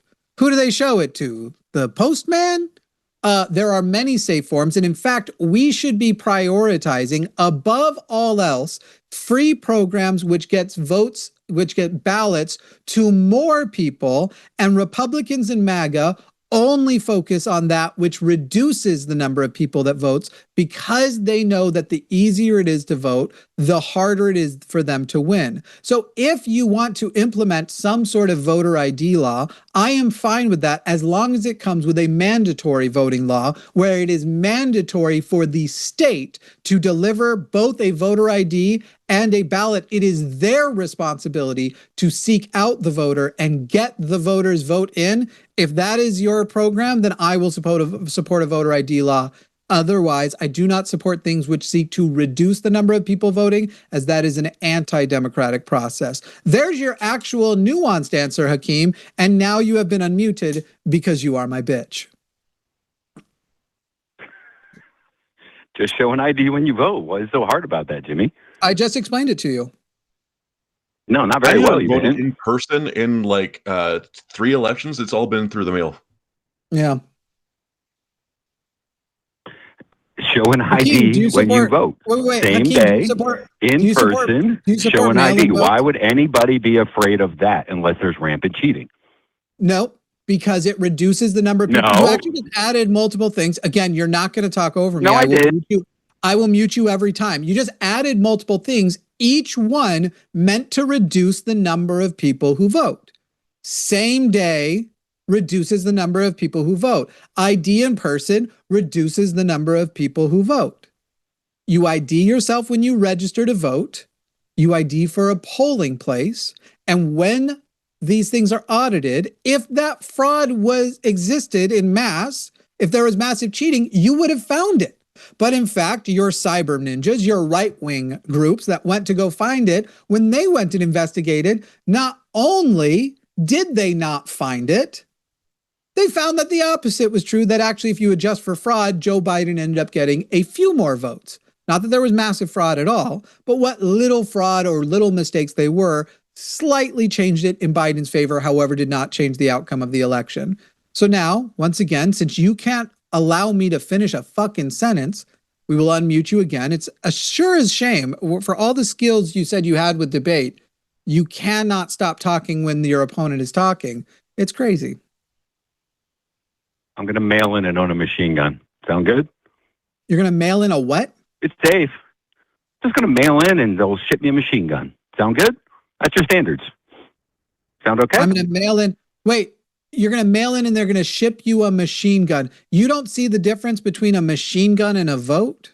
I think a vote is very more dangerous than a machine gun. Great. Well, everybody has a fundamental right to vote. No one has a fundamental right to a machine gun. And it absolutely wrong. The Second Amendment owns me the right to whatever weapon I want. You're wrong. That's the Constitution. You're wrong. Excuse me. It does not say that in the Constitution. You're wrong. You're getting beat. You're getting beat. You're getting beat. So once again, as I'm going to respond, or Jesse goes respond, he just goes, you're wrong, you're wrong, you're wrong, you're wrong. Because that's this person who says he can defeat me in debate on anything, who touts himself as a very clever debater, thinks that the way you win is saying, you're wrong, you're wrong, you're wrong, you're wrong. But now we're going to go ahead and we're going to pick out the Second Amendment. And then it's going to be interesting because this man is MAGA. Donald Trump is not for letting everybody have any weapon. In fact, Donald Trump is the first person to, by executive order, put into place any kind of meaningful gun control in my entire lifetime. Obama didn't even do that. And yet Donald Trump, by executive order, literally tried to pass certain gun control and got overturned by the Supreme Court. So this MAGA guy doesn't know the Second Amendment, but let's go ahead and read the Second Amendment word for word. And you all tell me where it says that it's any gun is the thing that a person has a right to. A well-regulated militia being necessary to the security of a free state, the right of the people to keep and bear arms shall not be infringed. Interesting. I don't see a thing there that says, and that infringement includes limiting access to any types of weapons. Hakeem, does the Second Amendment guarantee me a right to a nuke? Let's unmute Hakeem here, since we have to, again, mute him every time we want to talk, because he will otherwise talk over. Hakeem, does the Second Amendment give me a right to a nuke? Shall not be infringed. Yes, technically, but you can't develop Hakeem, one. You legitimately believe, despite the fact the Supreme Court hasn't upheld that, you think that the founding fathers were sitting back and going like, no matter how big, in their time of muskets, rifles, and whatever, that could have too much, no matter how big this weapon technology gets, Hakeem, who, by the way, they wouldn't have let you had it all just by what your name sounds like, but Hakeem, he can have a nuke. He can kill anybody, as many number of people. That you actually think the Second Amendment guarantees you, all right, you're definitely winning. I feel like maybe now just letting you defend that will be better than rebutting it. Give your defense that the Second Amendment allows you to have a nuke. You missed the point. I don't really care, nor do I think so. I think a vote should require AID in all circumstances. You have a fundamental right to vote. You Restrict don't have guns, a fundamental right to a them. machine gun. I'm with you. I just want that the voter to show an I think ID, it's but more you dangerous are going to wait. Why are you talking over me? I let you talk. You muted me. Come on. Because you don't have anything. I don't care. Wait. Let me finish. Let me finish, Comey. I know you're scrambling and scared and losing, but I want a vote. That's what I think happened. To have to show an ID 99% of the time. What's so hard about that? Why would you be opposed to it? What's the 1% they don't have to? Overseas, probably active military, somebody like that can't be here in person. Like mail-in votes and shit? You don't like the mail-in votes are okay, right? Okay, right, so because you live right down the street from a polling place. You don't have an ID and can mail one in. Why are you talking over me? I thought that wasn't the program there. He wasn't talking over you. He was talking and you started talking over him. Brother, I was watching the screen. Why are you okay with people voting without identification? I've already explained it. Wait. I've already explained it very much, Hakeem, and I've explained why it's not about cheating. Yes, I absolutely have. Your inability to comprehend it is called weaponized ignorance, and I apologize that you have failed at this level. If you need the brief introduction again, it would be that the state's responsibility should be getting more people to vote, not reducing the number of people who voted. And so far, the system's in place, which does not require same day in person or ID at the poll, has already been audited and shown does not provide massive fraud or even fraud big enough to change the outcome of an election. So currently there is not a problem that needs fixing. So instead, Hakeem, there are people out there who want to reduce the number of people who vote. And that is the wrong direction to go. The correct direction would be make it mandatory for the state to get a ballot to every individual. And as I said, Hakeem, if at that point we want to add a voter ID situation where we have a holiday and a week at least leading up to where you can vote early, and there's an ID situation where the government is responsible for finding and for free providing those IDs to people, there is not an economic hardship or a schedule hardship, I'm actually fine having the conversation at that point. But the goal of the Republicans with this is not to reduce fraud, because we know there is no fraud reduction needed. It is to reduce the number of voters, because they know that raises their odds of winning elections. For free? So all IDs should be free? I mean, I probably agree with you. If the only thing I have a problem with is for free. Voter ID absolutely should be free. Are you kidding me? Duh. Gun registration and getting a gun should be free, correct? What's that? Gun registration? Gun registration, driver's licenses, anything with an ID, free. I'm with you. As long as it's all free. Any ID that is required, yes, should be free. You know that we don't have gun registries, right, Hakeem? Some states do. I have to show an ID to get I would have to show an ID to get a gun. You have to do a background check. I should be able to get an ID that's free. You should have to do a background check. Yeah, absolutely. That should be free, correct? A state-issued ID for anybody who wants one should absolutely be free, of course. So state or whatever should all be free. ID. I don't... For everything. Yes, you should be able... You should not have taxes. to... Right. Obviously, taxes are what ends up paying for it. But at the point of the user who goes in to get an ID from the state, or the state comes to them to deliver their ballot, verify their ID, and give them whatever. Which, by the way, the only thing here is you're still trying to get rid of mail-in ballots, which has turned out to be extremely effective. I'm still not getting rid of them, so there would still be a lot of people who don't ID at the polls. So it's still not necessary. But if I got all of those other things on the list. Yes, you did. You said 99% should have to be in person and an ID at the poll. Much more. How much mail-in ballots would I say are okay? All of Colorado is on a mail-in ballot system. All of, I think, Washington State is on a. They only do mail-in ballots in multiple states. And by the way, every time they audit them for fraud, same thing comes up. It ain't a problem because you ID yourself when you register. But of course, why would you think I think you should charge money for anything that you fundamentally need to exist in society? I'm a motherfucking socialist, Hakeem. Welcome to reality. Because you said it needs to be for free. You caveated for free in your speech. Yes. I just checking for consistency. Yes. IDs should be free. Anything the government requires you to do to fulfill a right. Everything you need to do to get a gun should be free, correct? Not the gun itself. The gun itself is you have a right to buy the gun. No, it should be free. No, it should be free. You can't tell the difference between the ID by which you do your background check, and I'm even fine with waiving the background check fee and having that be taxpayer paid should all for. Be free, all the taxpayers. Sure, but not the gun itself. Fair. I'll deal with that. That's fair. I'm not opposed to mail-in voting. It didn't really affect 2024. Then you don't believe that a person we'll never really know. I'm beyond it. I'm beyond it. Kamala got blasted by Trump. It wasn't even close. It was over by 10 o'clock p.m. I don't know how Joe Biden got 81 million. And what's the weather like right now? Why are we just doing or whatever? What are we doing a report of who won? I know who won the election. I'm here doing this show because of that outcome. The show wouldn't exist if Trump. I just wanted to ensure that you had consistency. That if you thought that gun ID mattered, that it mattered for voting. The most important thing we do in this country. Hakeem, you're the one. You're getting there. You're basically agreeing with me now. Finally. No. Oh my God. I just don't like the word free. So I just have to mute Hakeem again because he's not letting anybody rebut. He's not letting anybody speak. He's going, yeah, I'm winning and you're wrong. And Kamala Harris won. Blah, blah, blah, blah, blah. This is like it's Gish Gallop, but without substance. A lot of times with Gish Gallopers will like give you like, here's point 1, point 2, point 3, point 4, point 5, point 6. And it's like, I gave you 30 points and you only rebutted 2. So I must have won on the other 28 points. Hakeem is saying that I basically agree with him. He said that 99% of people will need to show ID when they vote, but he says he wouldn't be against mail-in voting. But he also said it needs to be same-day voting, which is not mail-in voting. IDing when you vote is not mail-in voting.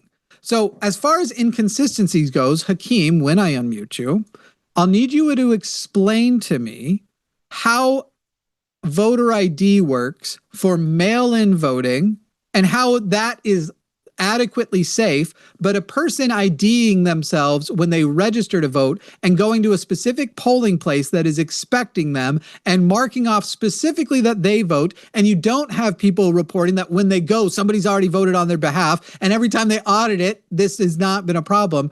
How can you say voter ID same day voting is necessary, but mail-in vote because otherwise it'd be too unsafe? but mail-in voting is safe enough. This is where the inconsistency shows up. I'm actually trying to help you make your argument better. So go ahead, Hakeem.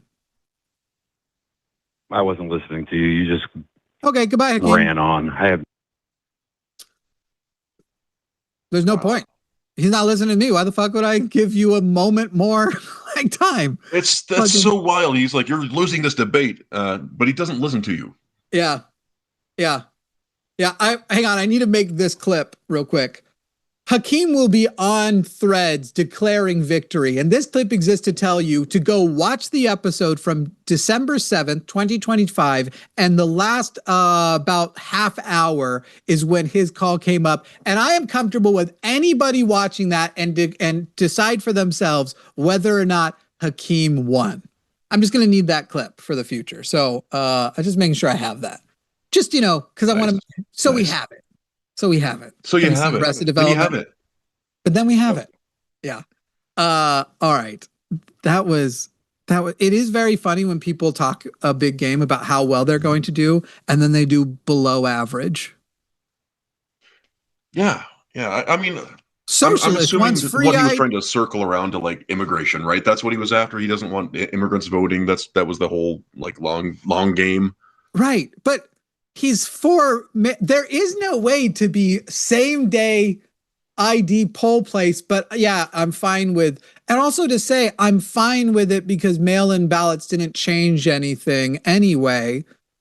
But in-person ballots where you ID when you register also hasn't changed anything, as is every audit. It's hilarious to hear a man like that say inconsistency.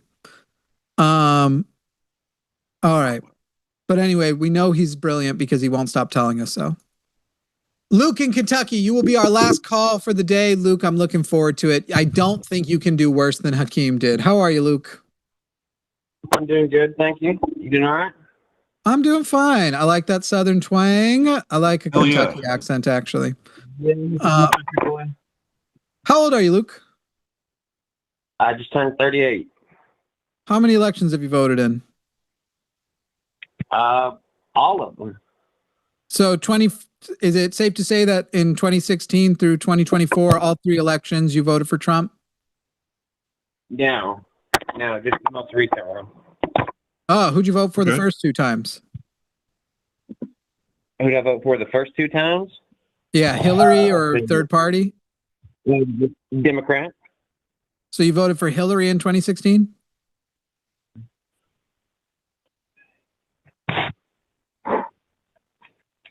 It's just the most recent one.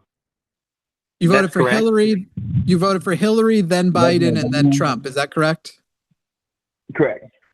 Okay, cool. And then I guess the elections before that, you would have been able to vote in Bush-Kerry. Did you vote for Bush or Kerry? You're testing my memory here. Lordy.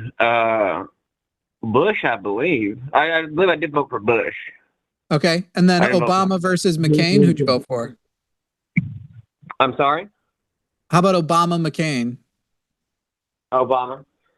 And then Obama, Romney. I think Obama was the best president in the last 100 years. Wow. All right. So I guess you did Obama twice and then most recently Trump, but Biden and Hillary before that. That is quite the voting record. Eclectic is what I'll call it. Sorry. Sometimes when you talk, it like the second half of your sentence, it'll sound like you put your mouth underwater. Do you know what's going on? I'm a swing voter. Yeah. Is that better? Yeah, apparently. Yeah. Yeah, you sound better right now. All right. So what is it? Kind of like you. It just did it again for us. What'd you say? I said I swing both ways, kind of like you, Jimmy. Ayo.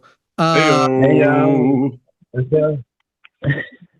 So what's your question, Luke? So, as you know, healthcare right now, gender affirming care is banned in 25 states, and I've never really heard anybody talk about how you would go about getting that back. Because I don't know if you looked at any of these cases. Like there's some cases, because whenever they started to outlaw this, they took it to the Supreme Court, they took it to the state courts, And one case went to the U.S. Department of Education versus Louisiana. And Dr. Marcy Bowers states, I'm unaware of an individual claiming the ability to orgasm when they were blocked at 10 or 2. So that's part of the reason why this was banned in 25 states. That's a Supreme Court case. It's 2-4-7-8. And I talked to some other people about this, and all I got was, well, the people in those 25 states are just bigots. They didn't, and I don't think it should all be banned. You know, I think they need some care. I don't necessarily agree with all of it, but I mean, is there a game plan? Because it's my belief that calling everybody bigot is kind of what got us here in the first place. Oh, okay. Let me respond to the last thing first. Calling everybody a bigot is not what got us here in the first place. The idea that, granted, MAGA people are very sensitive people, but the things that people voted for Biden after they voted for Trump, right? And Biden got a lot more votes than Trump did in either of his victories. So just the act of calling people bigots was not, and by the way, people didn't really vote for president on trans issues anyway. Very few people did, even the ones who were trying to inflame it. Mostly people vote on, do I like the way things are now, and would I vote in the hopes of a change, regardless of if the warnings are that change would fucking suck.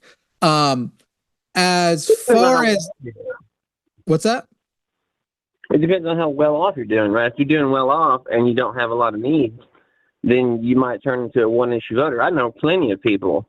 Like I said, I'm almost 40 who got a lot. You know, I've got a lot of kids. I got a big family. I know a lot of people who have a lot of kids and a lot of family, and they voted basically on the trans stuff. That was their main reason for voting for Trump, even though he kind of turned out to be. I will tell you, even your family who told you that was the case, it is unlikely. When they actually poll people and they get in deep with people to talk about what were your main issues, what would make him a better president, whatever else, because it's not like Kamala Harris went out there and was like, and we're going to do great stuff for trans people. If anything, she stayed away from the issue as much as possible. She's fairly centrist. Right. It's not, there wasn't something solid there. It is mostly people going, I just want something to change. And even then, not evaluating, like, okay, Biden sucked, sure, but was Biden's first term better than what Trump's second term would have been? And considering the number of things that he had to fix from Trump's term, from him bungling the COVID shit, and the fact that we had a better recovery than most of the rest of the Western world, I think you can say quite obviously Biden's first term was better than what Trump's second term would be. But a lot of people aren't that nuanced. So to then go, who will now be better overall, Kamala Harris or Donald Trump? Well, I still don't like where things are, and I don't have the ability to branch that out and go, but it would be worse if Trump was here. So I want what sounds like the bigger change. And that's why people ultimately voted for Trump, is wanting a big change to the situation, not thinking about what the consequences of that change is. They're now getting to be faced with the consequences of that change as our country becomes much more just giant fucking companies and little companies going out of business because this tariff thing is invented to funnel money to rich people moreover, and to fuck over small companies, but also mostly to make him richer, to make Donald Trump richer. Anyway, so that's what people vote. One more time. Don't you think COVID lockdowns did that as well? What did what? Affected people's votes? Shut down small businesses and funneled money to larger businesses. Yeah, of course I do. Because of the way Donald Trump disproportionately favored Nike took some of those bailout funds. And don't get me wrong, the liberals were fucking shitty too. They could have done way more to fight and make sure. But like rich people, millionaire, like they were getting tons of money and no accountability for it. Of course, I think that the policies around the lockdown, whereas we could have been giving more money directly to those small companies and help them build up their own robust delivery services instead of leaning into the gig economy shit that makes people contractor employees without any kind of healthcare, but unemployment's lower because they technically have a job with no benefits. And now those prices have gone way down instead of these companies having control over the means of their own deliveries. Yeah, of course I think that those policies, those Trump era policies, fucked everybody over. And then Biden, when he got in, just ran with the parts of that they perceived as working, just and did not think about the long-term effects. And injected a shit ton of large businesses with money, which would have contributed to inflation. The Trump money being the bigger pool of money, and the fact that Trump had already exploded the deficit by passing rich people tax cuts. This is why I say people only hear the words, yeah, but what about the shutdown on small business? Great, let's talk about the shutdown. Who caused the shutdown problem to be so bad? Why we gave so much money to people whose rainy day funds are more than a small business's profits makes in 100 years? For sure, talk about it, but have the full nuanced discussion and not just the headline. Now, as far as your original question, because we do got to kind of wrap up here. We only have a couple more minutes till the next show starts over on the line. By the way, people, go watch Forrest and Owen Morgan on the line starting here in 5 minutes. Unfortunately, the way out will probably take a while. A good number of the stuff will be able to be done by both federal court decisions, because the Supreme Court's not going to take everything up. But also there could be laws passed by Congress. Anything that is done at the federal level would bypass a state law. But long term, we don't know what the Supreme Court's going to fuck up. So we're going to have to change the balance of the Supreme Court, whether that's through Supreme Court reform or that is through waiting the long game for enough people to die and hoping that it times out correctly, and playing that game a little bit smarter than certain RGBs did. That's 20 years, buddy. What's that? Yeah, I know. That's look. I don't know how long until we're going to see blanket gender care back in states for people. It'll also mean at the state level trying to vote more people in who are sympathetic, but it's going to take a long time, and it's going to be a big roadmap. And do you think it could be longer than 20 years? I hope not. I think within 20 years, there's a good chance that most Americans would have access to that care, but probably not all. And so it'll be kind of like abortion right now. Abortion is illegal if you're poor in America. That's pretty much it. Yeah, I wanted to ask you one question I hear a lot from friends. And what they say is they don't understand why the liberals would teach like a DSM-5 condition to like elementary school or middle school children. I don't understand why we don't share more things, but being trans is not a DSM-5 condition. What gender dysphoria is, which leads to being trans. Right, gender dysphoria is. So being transgender is something separate from it, and teaching children that trans people exist, but also teaching children the concept of gender is already broader than we give. Even if there no trans people existed, they do, but even if none of them do, our own conversations about cis gender identity are extremely limited, because gender identity, even among cis people, is much more fluid and takes much more forms than we ever address. It isn't just you either have a man who's in the army and swings a hammer and a woman in a dress. Like, even within cisgender, gender is very fluid. And so adding into there that we should be covering that, and we should be teaching children things that do exist in the DSM, not because they're in there, but because it's good to say, hey, you should know what the terminology is and what sort of resources you need if you come across gender dysphoria, anxiety, depression. These are all good things to teach children. Yeah, you ever look at the DSM-5, Jimmy? It's like multiple thousands of pages. Have I ever what? I own a copy of the DSM-5. I own a copy. It's like over 1,000 pages. It's a big bound thing. It's massive. It's massive. So it seems like there's a bit of cherry picking going on there. Like, and I would beg to differ that children, if it's in the DSM-5, the kids are probably not going to understand it. So Luke, I mean, you're talking about reference. We only have 1 minute. We only have 1 minute left. But I didn't say teach them the whole DSM-5, but we can certainly teach them more. Do you believe children should learn about depression?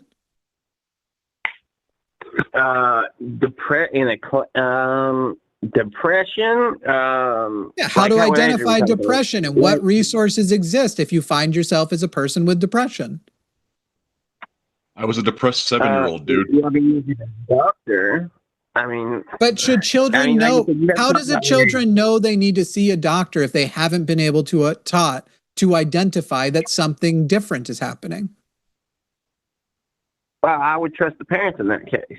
I mean, how many conditions are we? Okay, then Luke, that's your mistake, because my parents, first of all, did not acknowledge that depression or anxiety existed until my teen years, until my dad finally admitted he struggles with it. And then we went through a series of trying to pray it away and just be a better Mormon. And then when I finally started self-harming, I was allowed to see a counselor. Oops, a church counselor, not an actual like qualified counselor. So there are certain things that the reason why a lot of parents don't want their kids learning certain stuff is because they are parts of abusive systems. And the good thing about having, for example, comprehensive sex ed also when you're younger is it actually takes power away from abusers, because it gives children language to identify what's happening to them and that this is a thing that needs to be addressed in some way. So if you teach a child, hey, here are some general things that you need to understand and look out for. Here's depression, here's anxiety. And by the way,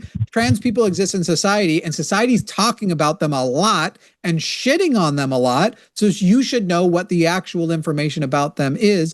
All of those are positives. Luke, you can have like 15 seconds for last words. We really do have to go to the other show. Yeah, I wouldn't have a problem with depression, but the problem is that the science is all over the place in regards to trans people right now. Sweden came out and looked at their website and said the risks outweigh the benefits at this time. And they're a leader in the LGBTQ space. Luke, and they are wrong. And what you said is not true, but we don't have time to debate it now. We have to go to the other show. You can either call back us often on Thursday. We actually have a trans host, or you can call the Transatlantic Call-In Show, which is every Thursday over on the line, and talk to actual trans people and trans experts about it. Thank you, Luke. And they're going to be the ones that are going to save us, Jimmy. It's going to be people like you. And that is 100% true. That is a fact. I'm looking at the website right now. And I made a tiny URL. Luke, what I'm saying isn't true is that the risk outweigh the benefits, and that is not true. I'm not saying it's not true that a website says it. I'm saying that your website is wrong. As I've said, we have to go. Goodbye. All right. That's the show. Jesse, thanks for showing up, and I'm sorry that I probably didn't give you enough opportunities to talk. It's okay. You did a good job, buddy. And you, when you talked, did great. And when you didn't talk, looked good doing it. You know what I'm saying? All right. We Alpha Giga Chads are done here. So we all got to go and watch the other show. That is over on the line. There should be an automatic redirect. Thanks for watching. Thanks for showing up. Thank you, Jesse, for being here with me. We will see you all on the flippity flop, says no cool person ever. Giga Chads out.